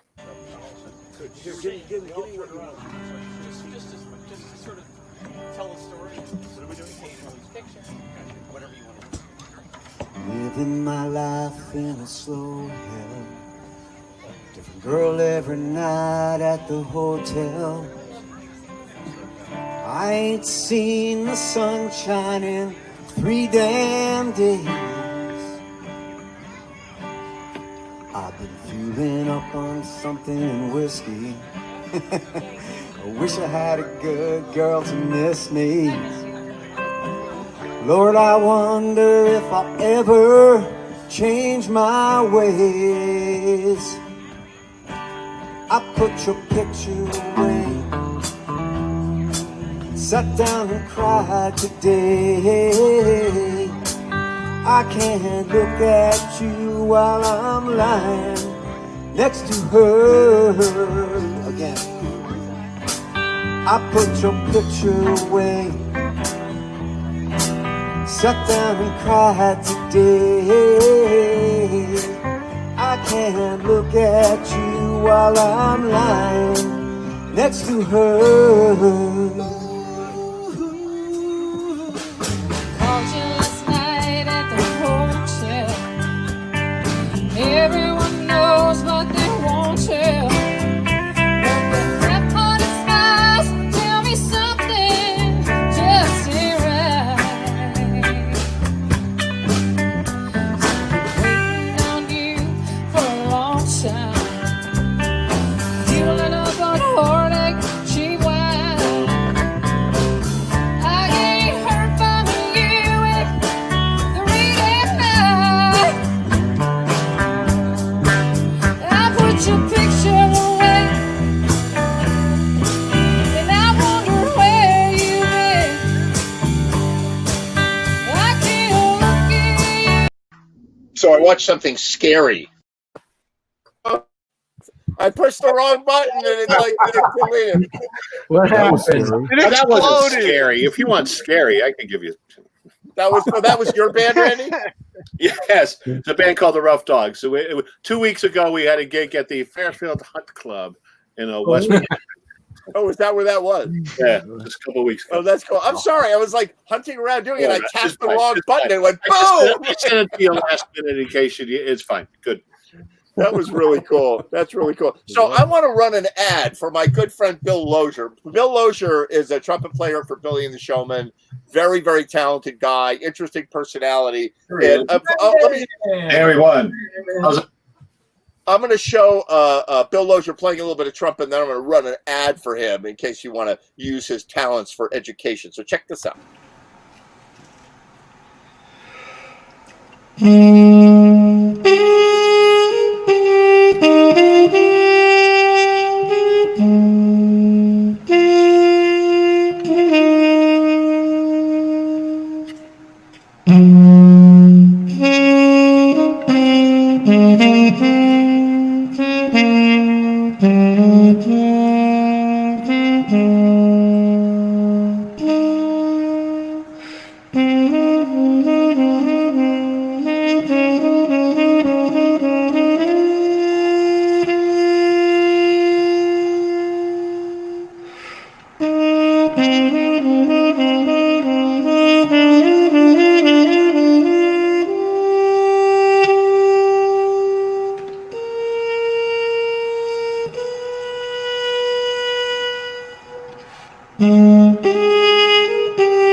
Bill Lozier. That's great. That's a winner. something nice that he does. I love the tone that he got out of that with the mute. It was really nice. But so this, I'm going to run an ad for him. He was going to come on the show tonight, but his mom wasn't feeling well, so he's dealing with family matters. He decided not to come. But I told him I'd play his plug, his shameless plug, and here it is. Middle school and high school band students, do you know what time it is?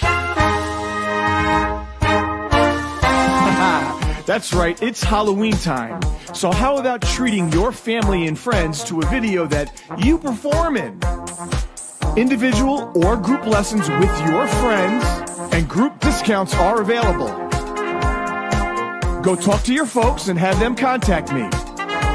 Facebook or Instagram, have them send me a private message for more information. Let's have a spectacular time together.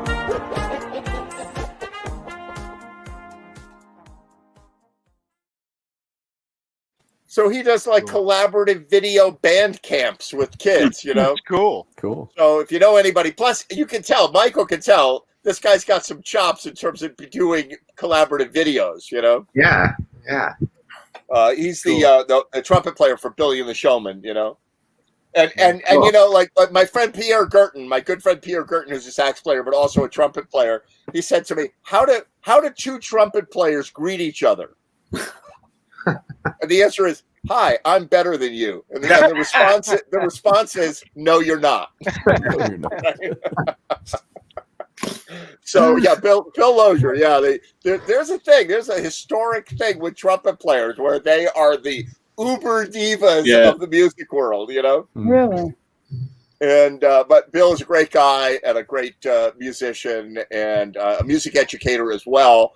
And so he does these band camp kinds of things online, like I'm doing them online with my kids. You know, my students do everything's online with collaborative videos, and you know that's what we're doing. I mean, I was just thinking about a Miles Davis. I was toying around with the idea of doing a video of a Miles Davis tune. So you never know.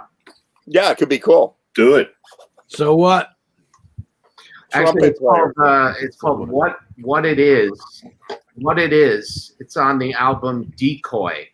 It's like it's very it's like fusion funk, weird like craziness with I think John Schofield is on guitar. Wow. Yeah. Eric and I have a song too called What It Is, but it's a bit different, I'm sure. I used to play in a band called What It Is. You know? Yeah. We did, you know, horn section stuff, so Tower of Power and stuff like this. I really miss playing. I love doing the collaborative videos, but I do miss playing live with people. Oh man, yes. You know, and there were nights where I was like, oh, I do not want to drag myself out to a show tonight. I just would want to sit home. But, you know, every day I was like, I got a gig here and never say no, because if you say no to a gig, somebody is going to take that gig and they got that forever and you're going to lose it. So I would say yes to everything, even 2 gigs in a day. I'd be running from thing to thing.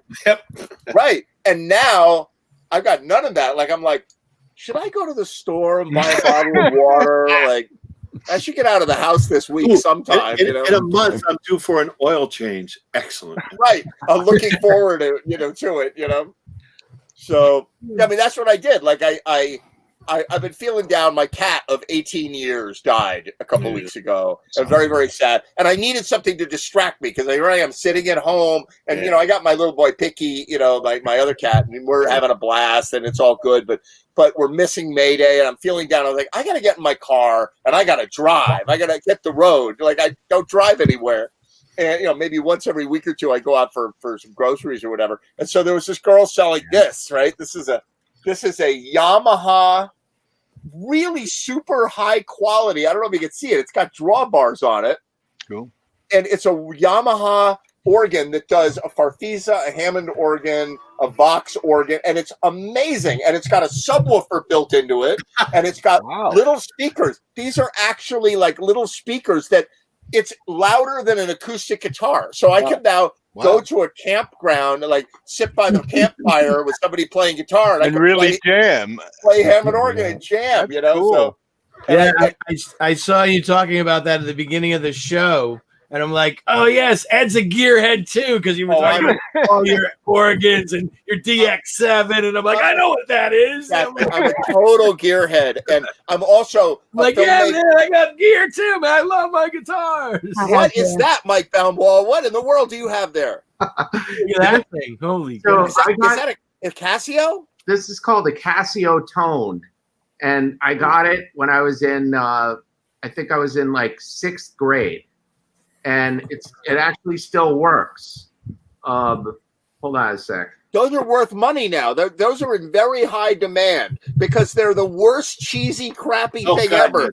And But they are. The built-in tunes were the best. Yeah. No, actually,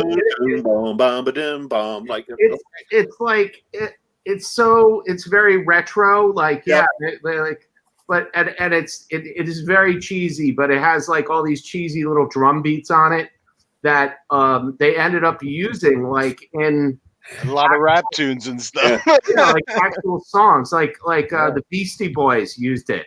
Absolutely. You know? And it's got those little chiclet keys, you know, like they're little tiny button keys. It's great. when that was out in the stores, I was like, I would never buy that in my life. Now I'm like, I want that right now. I want to have that. I want to go through every preset and write a song using that drum preset, whatever. There's my gear. What's that? There's my gear in the back. Oh, what do you have? What do you? Let's get techie and geeky. What I do you have got a there? lot of other stuff, but I have a Korg Triton. I have a Yamaha digital piano, and this one supposedly, this model was one that Michael McDonald used to use on live shows. This has a really great piano sound. I like when they have good piano. And then I do have guitars in here and different things, but I do have a DX7 still. Me too. I still have my DX. I have it, and it's from, actually, I had it on tour with Men Without Hats, but we used it as a, mostly I was using it as a controller with an S900, it was, with all different sounds. And I was doing a song back then called On Tuesday with them, which had the flute of Ian Anderson. Yep. And so it was actually his flute sound. And when I would play this part, it was his flute. And I was like, woo. Hey, Heidi. But, yeah. Can you play a song for us? It's going to sound horrendous through here, I think. And then I don't know what I would do right now. I'm like, not ready. You know me, Mike, but I'm shy when it comes to stuff like that. You can practice it up and do it next time. You know, we'd love to have you on live because we encourage live playing also. But I don't even know what it sounds like when you hear a piano through the phone. Like if I were to play something through here. I mean, I don't. I mean, I'm curious myself while I'm on the air to see if you could even hear. give Come on, let's at least play Let's just something. hear you Let's hear it. noodle a little bit. Can you hear the piano? Yeah, sure, you can hear fine. Play something. Oh, what I yeah. should Good I enough. should do some Latin, like I'm in a wrong. I'm like a mile Sounds away good. from my piano.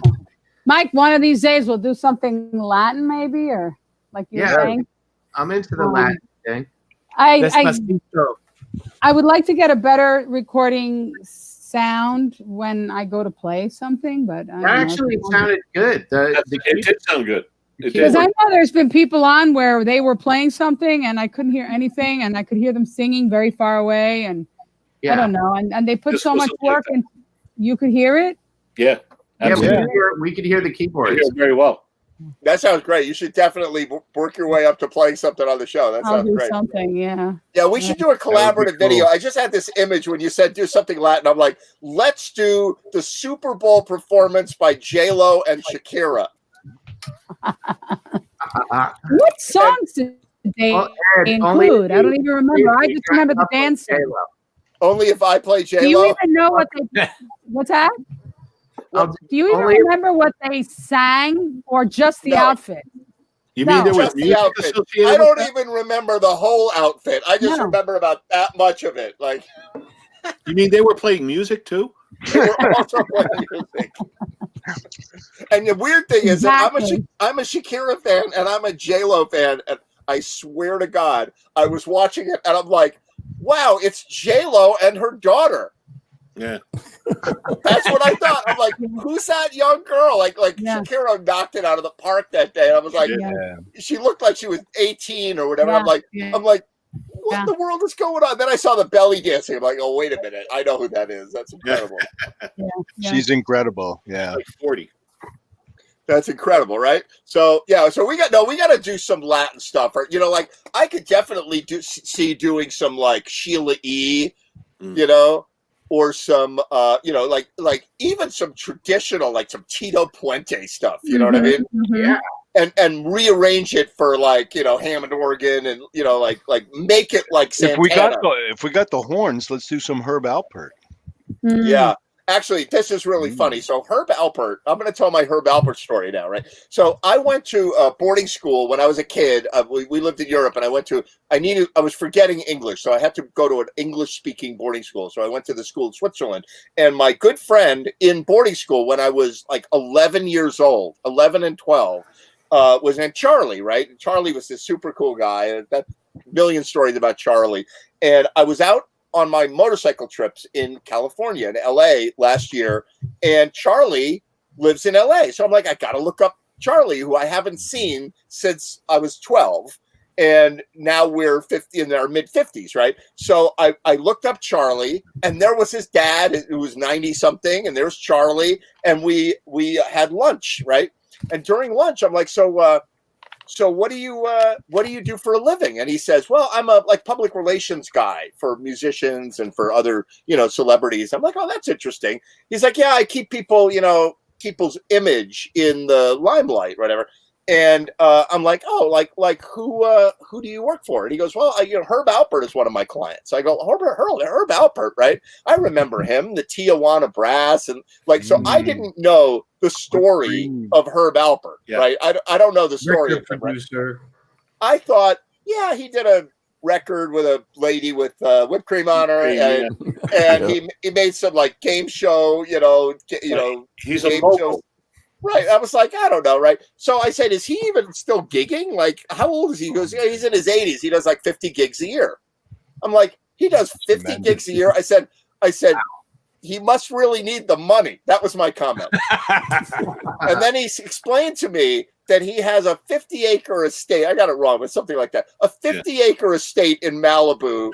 And he has a jet, a $50 million jet that he sold A&M Records for $600 million. Yep. Like when that was real money, right? And like, I don't know how, but Herb Alpert doing the Dating Game and doing the soundtrack for the Dating Game became a billionaire on playing the trumpet. It blew my mind. It was the record. It was the record production. He started a record label and he signed a lot of great artists, and that's how he made money. Yep. Incredible. Remember the tune? A&M. Yeah, that was his label. That's what Ed just said. He sold it for $600 million, and but that's no easy task either. No. Oh my God. And so anyway, so I'm having lunch with Charlie, and I'm like, oh, you got like Herb Alpert as a client, 80 something year old Herb Alpert. I didn't realize what a legend and what a powerhouse he was in his career. It really blew my mind. And I've since researched that. He's a great musician, really great. Incredible, yeah. I thought like, oh, he does like the Dating Game and what's the other one he did? The Newlywed Game, right? You Yeah. got it. That's the Dating Game. You got it.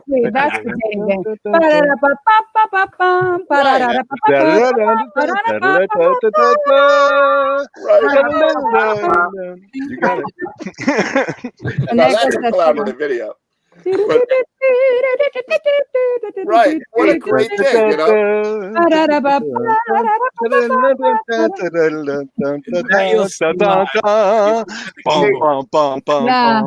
Does anybody know Does anybody know who wrote the song for Sanford and Son? Oh, that's Quincy Jones. Quincy Jones. Quincy Jones. We should do Quincy that. Jones wrote a lot of that. And Ed, you were saying that before earlier in the show about you wanted, and then that's why you did the Flintstones thing, right? Right. Quincy Jones wrote a lot of that. Sanford and Son. He did the Cosby Show theme, the early one, the first Cosby Show, the Hickey Burr song. Did he write Barney Miller? He may have. Oh, I like that one. They had the best musicians doing that stuff. He wrote Chico and the Man, even though Jose Feliciano sang it, but I think he wrote that theme song too. Chico and the Man. Right. No, they got the best of the best, and they gave them a real budget, and they gave them an orchestra, and they're like, "Dude, whatever you want." And these guys were like Henry Mancini, and they were doing these crazy production. Like now they're like, "Oh, well, yeah, we need music for our cartoon. The budget is $12. You know, We need my 10 kid will do 10 it." seconds of bumper music. Right, And they'll have 20 submissions in 30 minutes. Yeah, call Mikey Bean, so he'll play it on his Casio for $12. You know.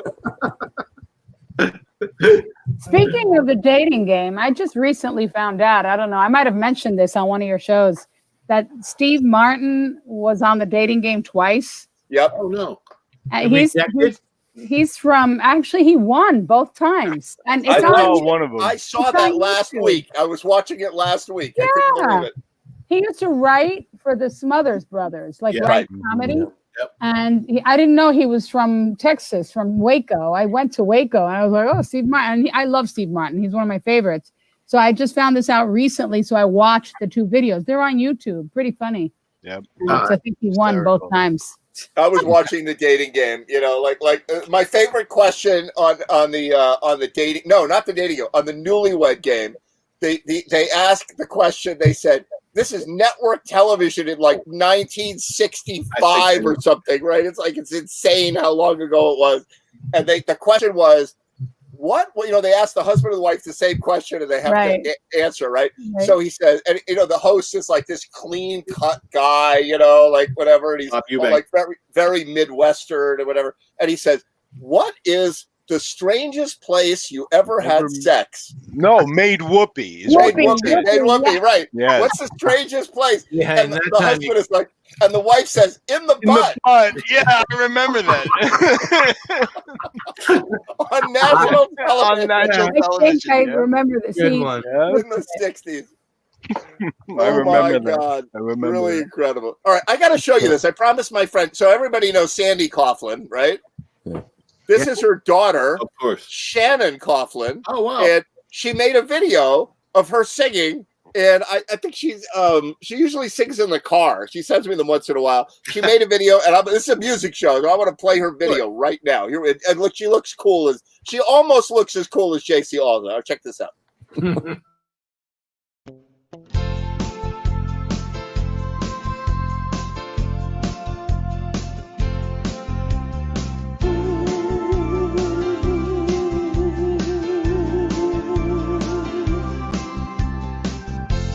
So I'm back to the velvet underground, back to the floor that I love, to a roof, some lace, paper flowers, back to the gypsy that I was, to the gypsy that I was.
as you left for you now. You'll see your gypsy.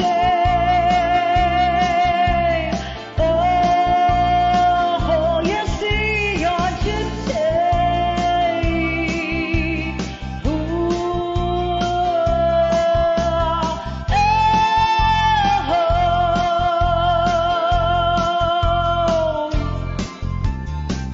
Lightning strikes, maybe once, maybe twice. Ooh, and it all comes down to you.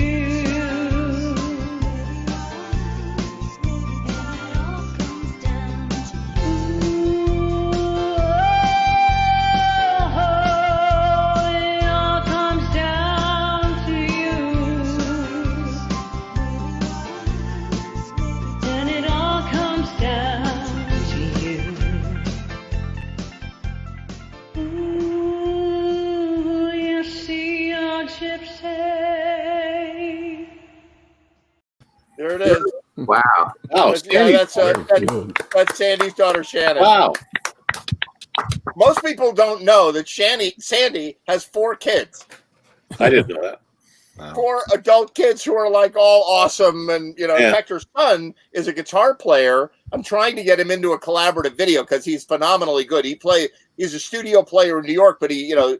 does essentially collaborative videos. He does not videos, but collaborative music from Right. his studio with artists all around the world, and has had some really good successes. He got an iPad commercial recently. Cool. Oh yeah, And- that's right. I remember that. Yeah. Sandy posted that, and so really kind of cool. But that's Shannon on the like outside at the house, I guess. So Yeah. it's amazing what you can do with technology or the phone these days. Beautiful thing. Blows my mind. It's super good. She looks really cool with those sunglasses too. Yeah, she does look super cool. She does look super cool. All right, I got one more. I got to play this. I do it every show, and here it comes.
That was quite a show.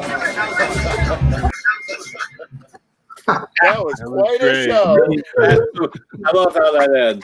That was quite a show. That's my favorite line of the whole thing. Like whoever that was, I want to. If anybody in the audience knows who that was, who said that was at Sparks at the Tuesday Night Jam at Sparks, run by Dave Lindsay and those guys, and that was classic, absolutely classic. I'm looking for another classic right now. I've got so many videos on here that I gotta wade through them and find out what I've got here. But I'm looking for something with Heidi. I'm looking for that Zeppelin tune that we did with Caesar that we were talking about. And am I finding it? No, I'm not finding it. Oh, there it is. This was good. This was really fun. So that was, who was that, Mike? That was Caesar. Yeah, Caesar. Heidi singing. Heidi, I think Nick Troutman on bass, and me and you, and was that it? Or that could be. It was really very cool. I really like what Heidi did with it, and nobody noticed. At least nobody said they noticed what I did to the Led Zeppelin poster behind me. Did anybody actually notice that? Well, I saw it. I knew it was there, but I don't know. All right, we'll see if you notice this time. Here we go.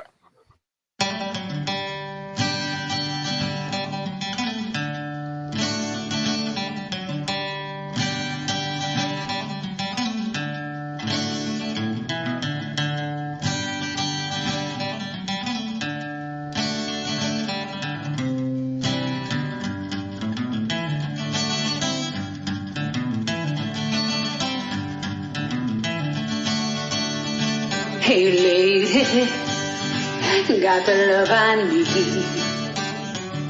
Maybe more than enough. Oh darling, darling, walk a while with me. Oh, you got so much, so much, so much.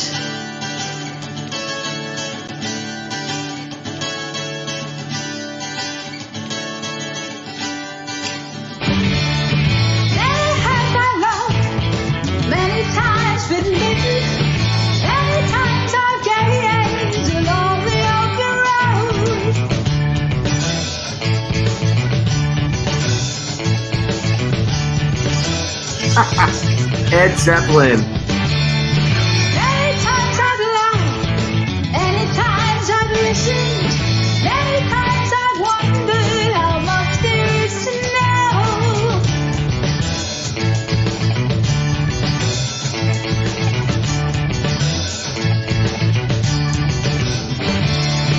Many dreams come true, some have silver linings. I live for my dream and a pocket full of gold.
That's a winner. Ed Zeppelin. Nobody noticed. Nobody ever looked. They probably would have noticed if you put lead train. There you go. Heidi, you really kicked ass on that one. Yeah, absolutely. Yeah, that was great. That was an awesome cut. Yeah, that was great. Yeah, that's really cool. So all right, so I know nobody does. I know the answer to this question is nobody does. But do you play in a band in Texas where you live, Heidi?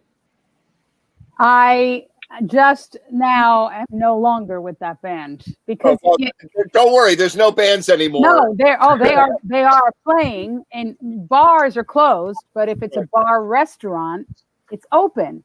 Oh, and wow. we had gigs and we still have gigs that are booked all the way through November. Right. But this person here, I'm from the Northeast, and I say, no way, no how, I'm not going out.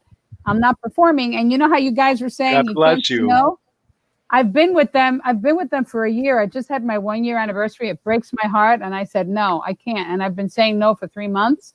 Right. But there was somebody on the sidelines who wanted to sub for me. And, you know, that's how it happens. you come in as a substitute, and it's like, and I'm not, I'm not doing it. I said no. So I'm now. It's the right out. decision. Yeah, I talked about it with Mike. I felt really bad, and I just kept saying no. And they were like, "Well, do you think maybe in the next 6 months, 3 months, or when the vaccine happens?" And they're all on the same page with me, and they're wearing masks, and everybody's nervous about it. But our leader, he's like anxious to get out and play, and he believes in the virus. But he's saying everybody's being really careful, and we have distance in the studio when we rehearse. To me, it's not enough distance. To me, if you're in a closed room, and I've done a lot of reading about it. Right. It's all about air circulation. I was more That was worried my about question. Heidi, was this an indoor gig or an outdoor gig? all indoors. And Oh, what no. I was more nervous about, rehearsal, every week rehearsal in a room that has air conditioning and carpeting. And I said, I can't do it. Yeah, I've done a few outdoor gigs, and I have one tomorrow. But if it's not outdoors, no. DSO just did a couple in Pennsylvania outdoor. They had people lined up Yeah. with their cars outside. I think that's cool. Yeah. You know, but Well, not we did. inside a room or an auditorium or anything. No. Our temperature now is in the 80s. It just Yeah. went to the 80s. Now No, it's you're getting totally doable. right. But when it's summer in Texas, you can't play outside. You're just totally can't right. be outside. Yeah, It's like unfortunately, 100. there's obviously the politicalization of all of this, you know, and you know, like the that's all going to go away. So thank God, when the election's over, somebody's going to get on TV and go, "Oh, by the way, here's what's actually happening." Wear a You know? mask. Because you can't be the party that says we're doomed. It's all over. It's, oh my God, we're going to be in our houses for another year. You can't be the one to say that first, you know, because they'll be like, I'll vote for the guy that thinks it's going to be next week, you know? So it's just unfortunate. And I've sort of resigned myself, like my life that I sort of built around live music all the time is now something else. And I'm like, all right, I guess that's what it has to be for now. Mm-hmm. Mm-hmm. And we're in this with you, and it's thank God, thank you for this, because indoors is good right now. I've said this for a long time. When we started, when I thought up Jam TV in March, I was like, it'll be on for 3 weeks. This is just a funny experiment. We'll do it for 3 weeks, and it's just so that we don't all freak out and like you know, jump off the building or something. And now we're 27 weeks into it, which means we're 28 weeks since we had a live gig. And I'm seeing people doing more live gigs now. Like I'm almost a little, but then I hear news like if you walk around in Connecticut without a mask, you get $100 fine now. Yeah. Yeah, that's right. No, I'm not doing a gig. If the government the governor thinks it's that important that you're going to fine somebody $100 for not socially distancing or having a mask. You know what? I don't want to play out. What freaked me out the other day is like, so, you know, Trump was like, I don't want to freak people out. I don't want to like cause a panic, right? So he's telling everybody, oh, it's fine, and don't worry about it, and it's It'll going to go go away. away. Right? So what about like climate change? Like he says the exact same thing. Like that's right.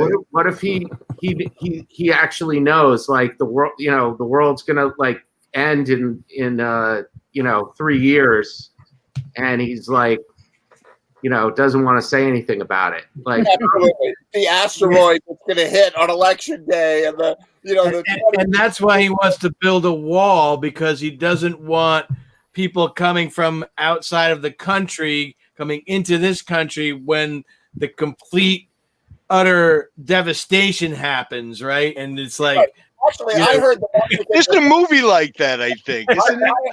I heard the Mexicans are putting up a wall now, and they're paying for it to keep us out. Out, yes, exactly. Canadians are. There are many words to describe President Trump, but the one word that is never ascribed to him is truth. Yeah, there you go.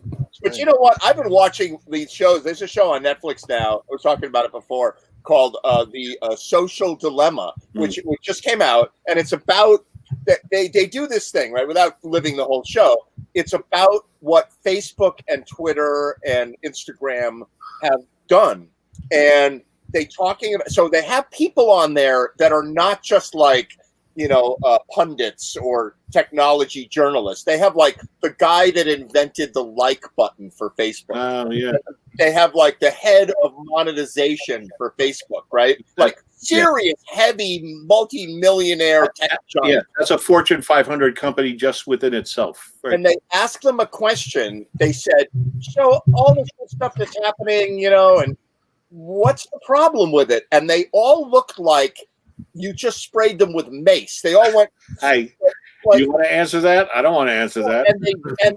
And they did, and they basically say that what's happened now.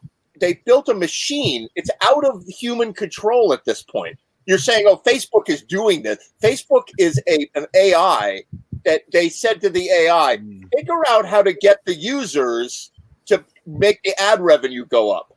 And it's figured that out, and the way it's doing it is messing with us. It's each individual person. It's messing with how we think and how we do and how our friendships work and how it's the algorithms they're using. Yeah, right. And it doesn't have to. Nobody with the steering wheel. There's nobody driving it. They built it. It's going whatever drives revenue, and it doesn't matter what it is. But it can also be manipulated by outside forces. That's it. And so they've said things like, if you put up a news story that is true, you're going to get this much engagement and this much ad sales. And the machine knows if it puts up an outrageous lie, whatever that is, right? If it puts up an outrageous lie, it will get people to engage and be involved. And so it's 6 times more likely to put up a lie than a truth, because there's no such thing as bad news. I mean, and it's you get everybody fighting, and you get everybody, and it's a side effect of an algorithm gone sideways in Twitter, in all these channels, and that's frightening. There's an AI messing with programmatic targeting is what it is, as behavioral based programmatic targeting. Yep. And it's a virtuous or unvirtuous circle that feeds itself, because the more stuff you introduce as stimulus, the different response you get back, which is another bucket of data to analyze to now refine and retarget what the fuck you were doing. It's not like they have a bunch of people in a conference room going, okay, this week we're going to target this or post that. The machine is just doing it. Yeah, and it's financially driven. Something may work, but it may cost too much money to execute it. So they're not going to do that. They're going to do something that's just cost efficient enough to confuse all of us on this screen, just enough to change somebody's behavior. Right. But when it gets to something where money doesn't really matter, like the outcome of an election, you have a nefarious force manipulating what we think and what we see. Right. Yes. Scary. Scary. So here comes an advertiser, and an advertiser says, I want to appeal to a crazy group. How do I let me find 50,000 more crazy people, and we'll mess with them. And Facebook is like, that'll cost you $50. Send us $50. The scary part is, I'm sorry. Oh, no, go ahead. I was going to say the scary part is it was built to grow ad sales revenue, right? But if the Russians or the Chinese want to influence us, they're not looking at this. It's not the same ROI calculation to them. So in a situation where we would say, well, it's not worth it for us to spend that much money to influence someone's behavior, they said, no, we don't care. We'll just throw millions or billions of dollars at it until everyone's whacked in the head. You're spot on. In that case, though, the R is not a return. It's not a money return. It's a behavioral return. Right.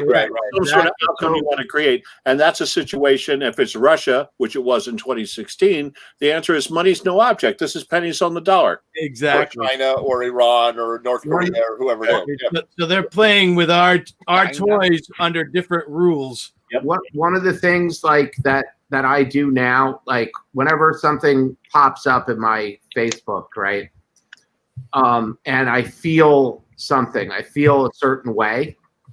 I stop, I like put myself on pause and I say, why am I feeling this way? Like, did somebody do that to me? Yeah. Did someone make me feel this way? Right. Like, because there's so many things, like, you know, it pops up and it's like some thing about some issue or some, you know, some video of some person like getting in a fight at the grocery store or something, and you feel a certain way when you watch it, and then I stop myself and I say, who put that there? Yeah, right. And did they put it there? You're very wise to feel do this way, like, right. You know. Yeah, I used to joke. I used to say, like, about 2 or 3 years ago. I mean, I've been very aware that the machines are watching us, people are watching us, whatever. It's way worse than I ever thought. But I used to joke. I used to say, we all have Apple Watches now, which take our pulse.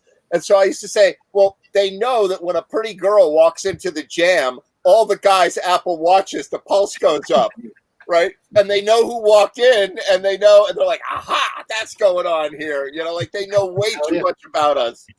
Data is the new oil. Yeah, right. It's frightening. It's actually very frightening. No, it's not. It's data you can trust is the new oil. That's the business I'm in. I work in content services. Oh, there you go. Data lineage and all that stuff. Yeah. What I don't understand, and I've been into computers since it was like a calculator, you know, since my dad got me a Sharp calculator in 1969, right? But, you know, with a big clunky machine. I don't understand how there is the computational power to pull off what they're doing, to actually have 500,000 data points on each person in the world, where they know everything you've liked or clicked or looked at or picture you've slowed down on, and they store that and they run routines on it. How is that even? How is there enough silicon in the world to do that? It's about to go to another level because they're able to cool the chips inside the circuitry, inside the chips themselves. Yeah. It's all about to go up a whole nother order of magnitude. Oh my God. So here's a thought for you. 1969, we went to the moon. This phone right here has more horsepower than went to the moon. It has a million times. And that was more in horsepower. 69. Yeah, right. How much is We're on an progressed since then? asymptote of knowledge and learning. Is the classic Moore's law. You know, everything gets Oh, yeah. twice as good in half the time. That's right. Right. And then so here I am hiding out in Pennsylvania in the woods with nobody around, but I'm more connected than here we are. Oh, there's my cat. Here we are on I'm on my when I hang up from the show, I'm gonna be like, oh God, I haven't been on my phone in 4 hours. You know, let me do that, you know. Let me check my phone. Craziness. Well, good to see you all. Now we're like a political. Pleasures are. So, you know, by the way, you know, there's this talk that's been going around of how they're not going to let us do this anymore. That Facebook, about a week ago, they came out with some rules and they said, you know, you're not allowed to have any music listening experiences. Oh, geez, whatever that means. Yeah. So, so they actually came out with a clarification on that. Because I've had to think about, well, what do I do? I can't have my account deleted over GMTV. That's counterproductive. How do I have to do this? So we could move this over to YouTube. We're already on YouTube. Hi, everybody on YouTube. And so we're not going to go off the air or anything like that. But Mark Zuckerberg actually came out and he said they're really after people playing copyrighted music in its recorded copywritten form. Right. In other words, so You're making money off of that. Yeah. Right. So you'll have a DJ, quote unquote, guy like me. Like somebody called me, wrote me the other day, like, "Oh, you're a good DJ." I'm like, "What?" I'm like, "I'm a host." They're like, "No, this is what a DJ does now. They do it on screen, like Howard Stern is on screen, you know." And they, what the DJs are doing is they're going on YouTube and they're playing YouTube videos that are copywritten, you know, with Sony Music, Universal, you know, Warner Brothers, all this stuff.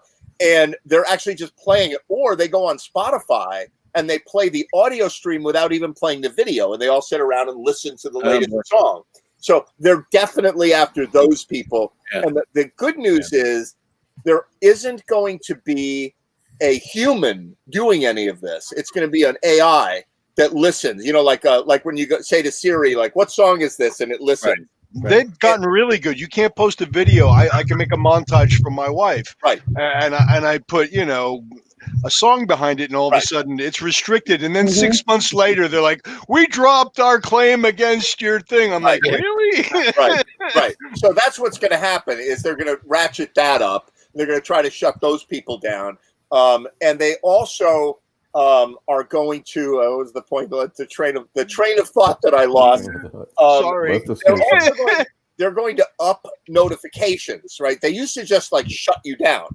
And then later on, they'd be like, "By the way, we shut your video down," you know. So like it'd be in the middle of Jam TV, and it would all of a sudden the feed would go down, and my phone would light up and say, "You're off the air." They're gonna make it so that it pops up on my phone and my whatever. And they're gonna say, "Oh, you're playing copywritten music. You can't do that." So I think we're probably okay. I'm gonna keep an eye on that. I don't think they're after us chickens. We're gonna have to make sure we change the tempos of our last minute production songs so they don't put those up. You know, we do templates that aren't half step up or down. Here we go. Right. Whatever the algorithms look, it's like I feel like I'm in the Matrix. I'm like Morpheus. I'm like, hide from the flying little robots. You know, we're gonna hide over here. You know, they fly by. So what's really bad on the collaborative videos is when they don't get flagged. Right, exactly. You're so far out of the algorithm, like for I didn't even recognize the song. He's an aspirin trying to figure out what the fuck you guys were playing. Exactly right. That was Elvis Costello. What? I don't think it was. So yeah. So anyway, I think we're probably going to be okay. Is the end of it, and we'll keep an eye on it. If they start to hammer me, we'll drop off Facebook.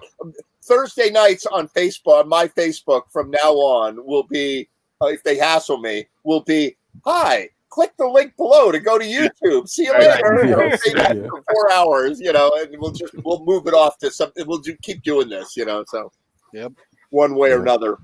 All right. Well, great to see you guys. We killed another 4 hours on Jam TV. Yeah, fun show, man. It's a beautiful thing. It Great was time. definitely fun. A lot of fun. Great to see you all. I'm going to play the show outro and beg for money. And you guys want to hang out for the after party, you're welcome to do that. Good to see you. I'll see you later. Thanks. Yeah. Cheers.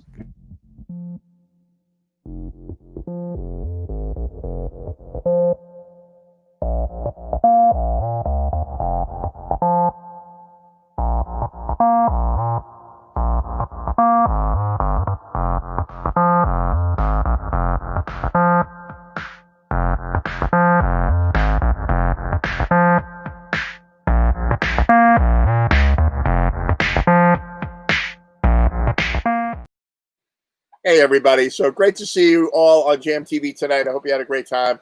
I had a great time. I was so tired before the show. I was like, I can't do it tonight. I can't do it. And then I was like editing the Bill Nolan thing together, and it was not working. It was like my machine crashed. My Final Cut library got corrupted on that. So I was like, oh no, I got to do it again. So I'm literally like editing that video together as the show is starting. I'm like, oh, it's not going to happen. And then just seeing everybody made me feel really great. And it's, you know, super good that everybody comes on. Thanks everybody who's been donating and supporting Jam TV. It's much appreciated.